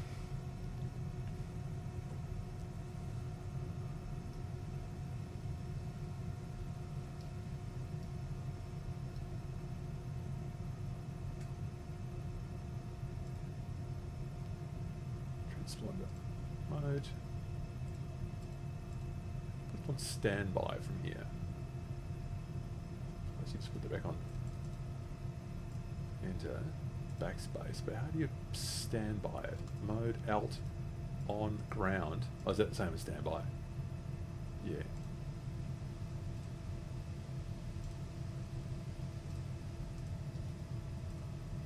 Through 1, 2, 3. Enter. Back. Yeah. Ground. Okay. 1, 2, 1. Yeah. All right. Yeah. So I started off on Vetlemoen. That was interesting, enjoyable.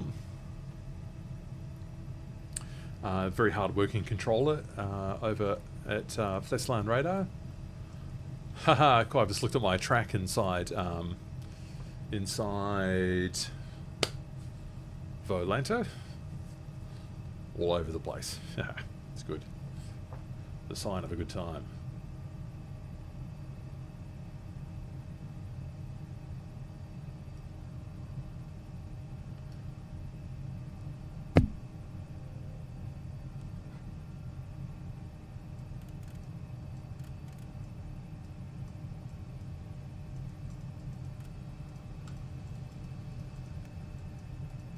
Oh yeah, I didn't need to use that today. If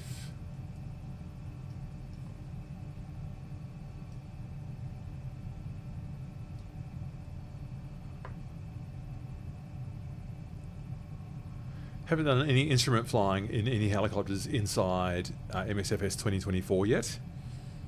Still something that I might look at in the future, especially when maybe when the MH60 pack from Miltech arrives. That could be in April.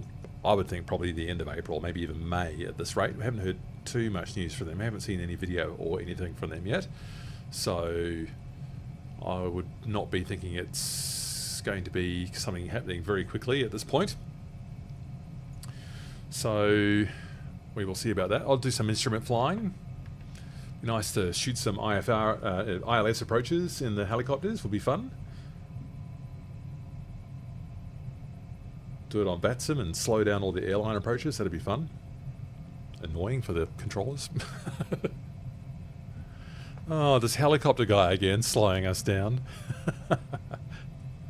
But good practice and good skills as well. And looks like Colin's got an idea as well. He wants to see some piston kind of work going on inside the Bell 47. I'll write that down on the list of ideas. It's where all the ideas of the channel come from, you know. People who want to see things or whose needs aren't being met by, you know, what's out there on YouTube at the moment. The generator is off. It is off. Yes. So 152. Wow, it's amazing, isn't it? It really stays going. The rotor it really keeps going.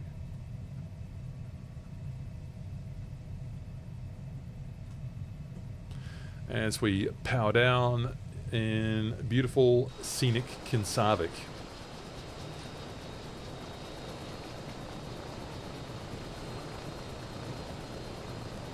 Cli4D scenery. And that rushing river right there, that's the river we were set down beside where I didn't have my pizza, as Colin observed.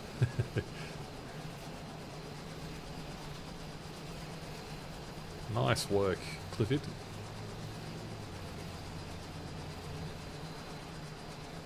Beautiful stuff. MSFS 2024 looks good.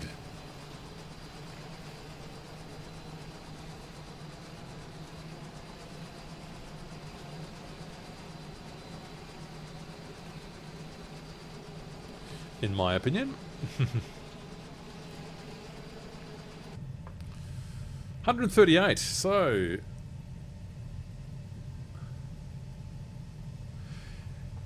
Yeah, Tom, you're a bit suspicious that it's holding a bit too much energy as well. Okay, well, it's below 140 now, so that rotor brake is going on.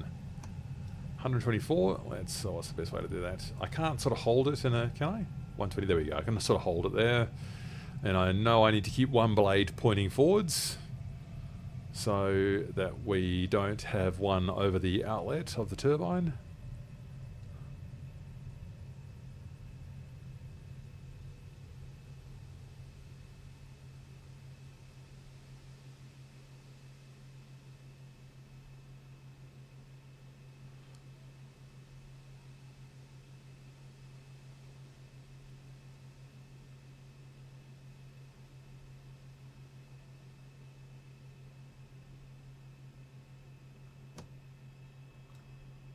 One more.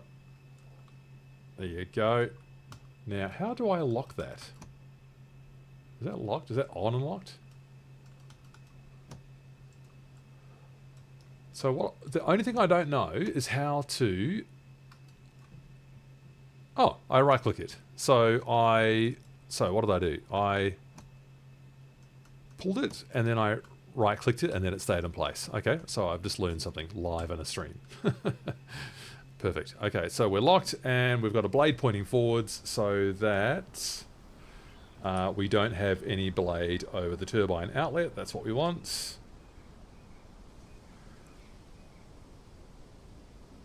Oh, so I don't lock it, Tom? You tie the blade down. Oh, yes. You tie the blade down. That's right. That's right. I don't know. Can I actually go outside and tie it down? So... I know I haven't actually done the whole shutdown yet, but let me just try this just for 1 second. Can I put... When I'm doing the walk around, can I put them back at the end? Why can't I move? So I'm caught up in myself. I can't... Visual assets? No? What do I don't know. I'm stuck in the scenery and I can't move. Yeah, I don't know if you can actually put the stuff back on at the end. Like, I know there's a walk around feature at the start. I don't know if you can put it all back on at the end. Okay, rotor brake, done. Rotor is stopped. Anti-collision lights go off. Avionics are still on, so they will fix those. That's not on the checklist. And the battery light goes off. Which means we have brought to an end a wonderful stream. Colin, thanks very much for that compliment. You're very kind. I very much value your support. Lovely to have had you on the stream, and thanks for your excellent wisdom and stories and comments and questions. Very much appreciate, Tom, your professional wisdom and experience too. Thanks very much, everyone. Look forward to having you on a future flight soon. Thanks to Cli4D Designs for sending along the scenery when I asked. And I'll make another little YouTube short as well. It's the antithesis of a 3-hour and 10-minute stream. I'll make a 1-minute little video as well, telling people about the scenery and giving my review in 1 minute of why I think this is a worthwhile purchase for people's flight simulator collection, because it's a fabulous VFR flying experience in Norway. So thanks, everyone. Have a wonderful day. Enjoy your flying. Fly safe. We're always students. Keep learning. Catch you next time. Bye-bye.